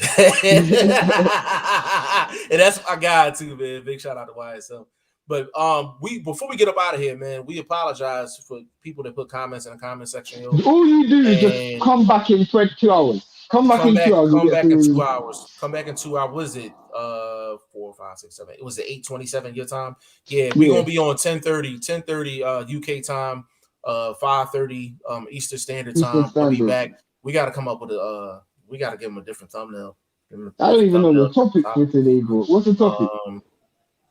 Devin Haney? No, that's later in the week. Well, Actually, you know what? Let's do that today, because if we get Rais Salim on tomorrow, yeah, let's do Haney and and let's do those Haney and who are Tristan. in the fantasy league, the league's been updated. I don't know if Jeff said it already from yesterday, Yeah, I but the said it league's been yesterday. I said it yesterday. Bro, I'm But just annoyed. Like I should be in the top 2 right now because that was a draw, bro. That fight was a draw, bro. That I predicted it. You know what I'm annoyed? Because that would have been the first time I would have correctly predicted a draw. yeah, you'd have joined the club. Yeah, I know. Yeah, I you know. joined the club. And it was a draw. And it was legitimately a draw. Like legitimately a draw. Yeah, for real. I gotta find out where I'm at in these standards. Bro, you're low as well, but you're higher than me. As long as I'm higher than you, I got bragging rights. So I'll take that for now. Right now, Conrad I'm 14th. Yikes. is looking stressful right now. I'm not gonna lie. Oh man, yeah. You're 18. Vlog is 19. The truth is though, Conrad can't win. Because Conrad, if you're listening, in order for you to win, and you can't win, in order for you to win, when we give you all of the prizes, so if you win the $500 and you win the championship belt, you have to come on camera. And if you're not willing to come on camera, therefore you can't win. Hey Conrad, you gotta come on camera for us one time, bro. If you listen, Conrad, listen, we respect your views as far as that. But bro, if you win this league, you gotta get on camera at least once. At least put another face on the camera and say it's you. Like do something. Catfish, at least catfishes. You know what I'm saying? But nah, that'd be damn. So Andre Southgate is in the league with 16. Conrad Brusco's 15. But damn, we losing to Will Stokes. Will Stokes 13. Guy English 13. Adrian 12.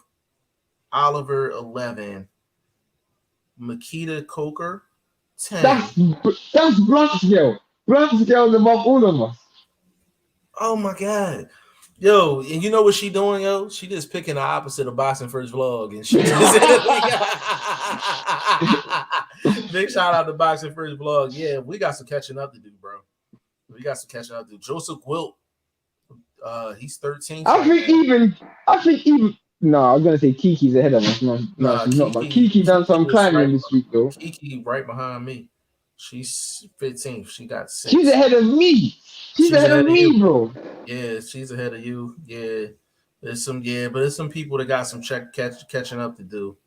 For sure. Yeah, for sure, man. But listen, man, we're gonna be on. Go ahead, Shane. I was gonna say, where's Dwayne in the league? Where's Dwayne? Dwayne he's 9th. He's in the top 10. In the top 10. Yeah. So listen, anybody that had comments in the comment section, again, we do apologize if y'all know this show. Y'all know us. We usually get to every single comment, but there are isolated incidents like this one where we just don't. So we do apologize. But if you want to get back in 2 hours, definitely get back in 2 hours. And we're definitely going to address every single comment like we usually do. So this was dope, man. This was dope. This was a Shane setup for sure. So big shout out to Shane. Big shout out to Boxing Lowdown. Big shout out to Laurie, AFTV. So on behalf of G5 Jeff TV and your boy VP Shane, come check us out in 2 hours.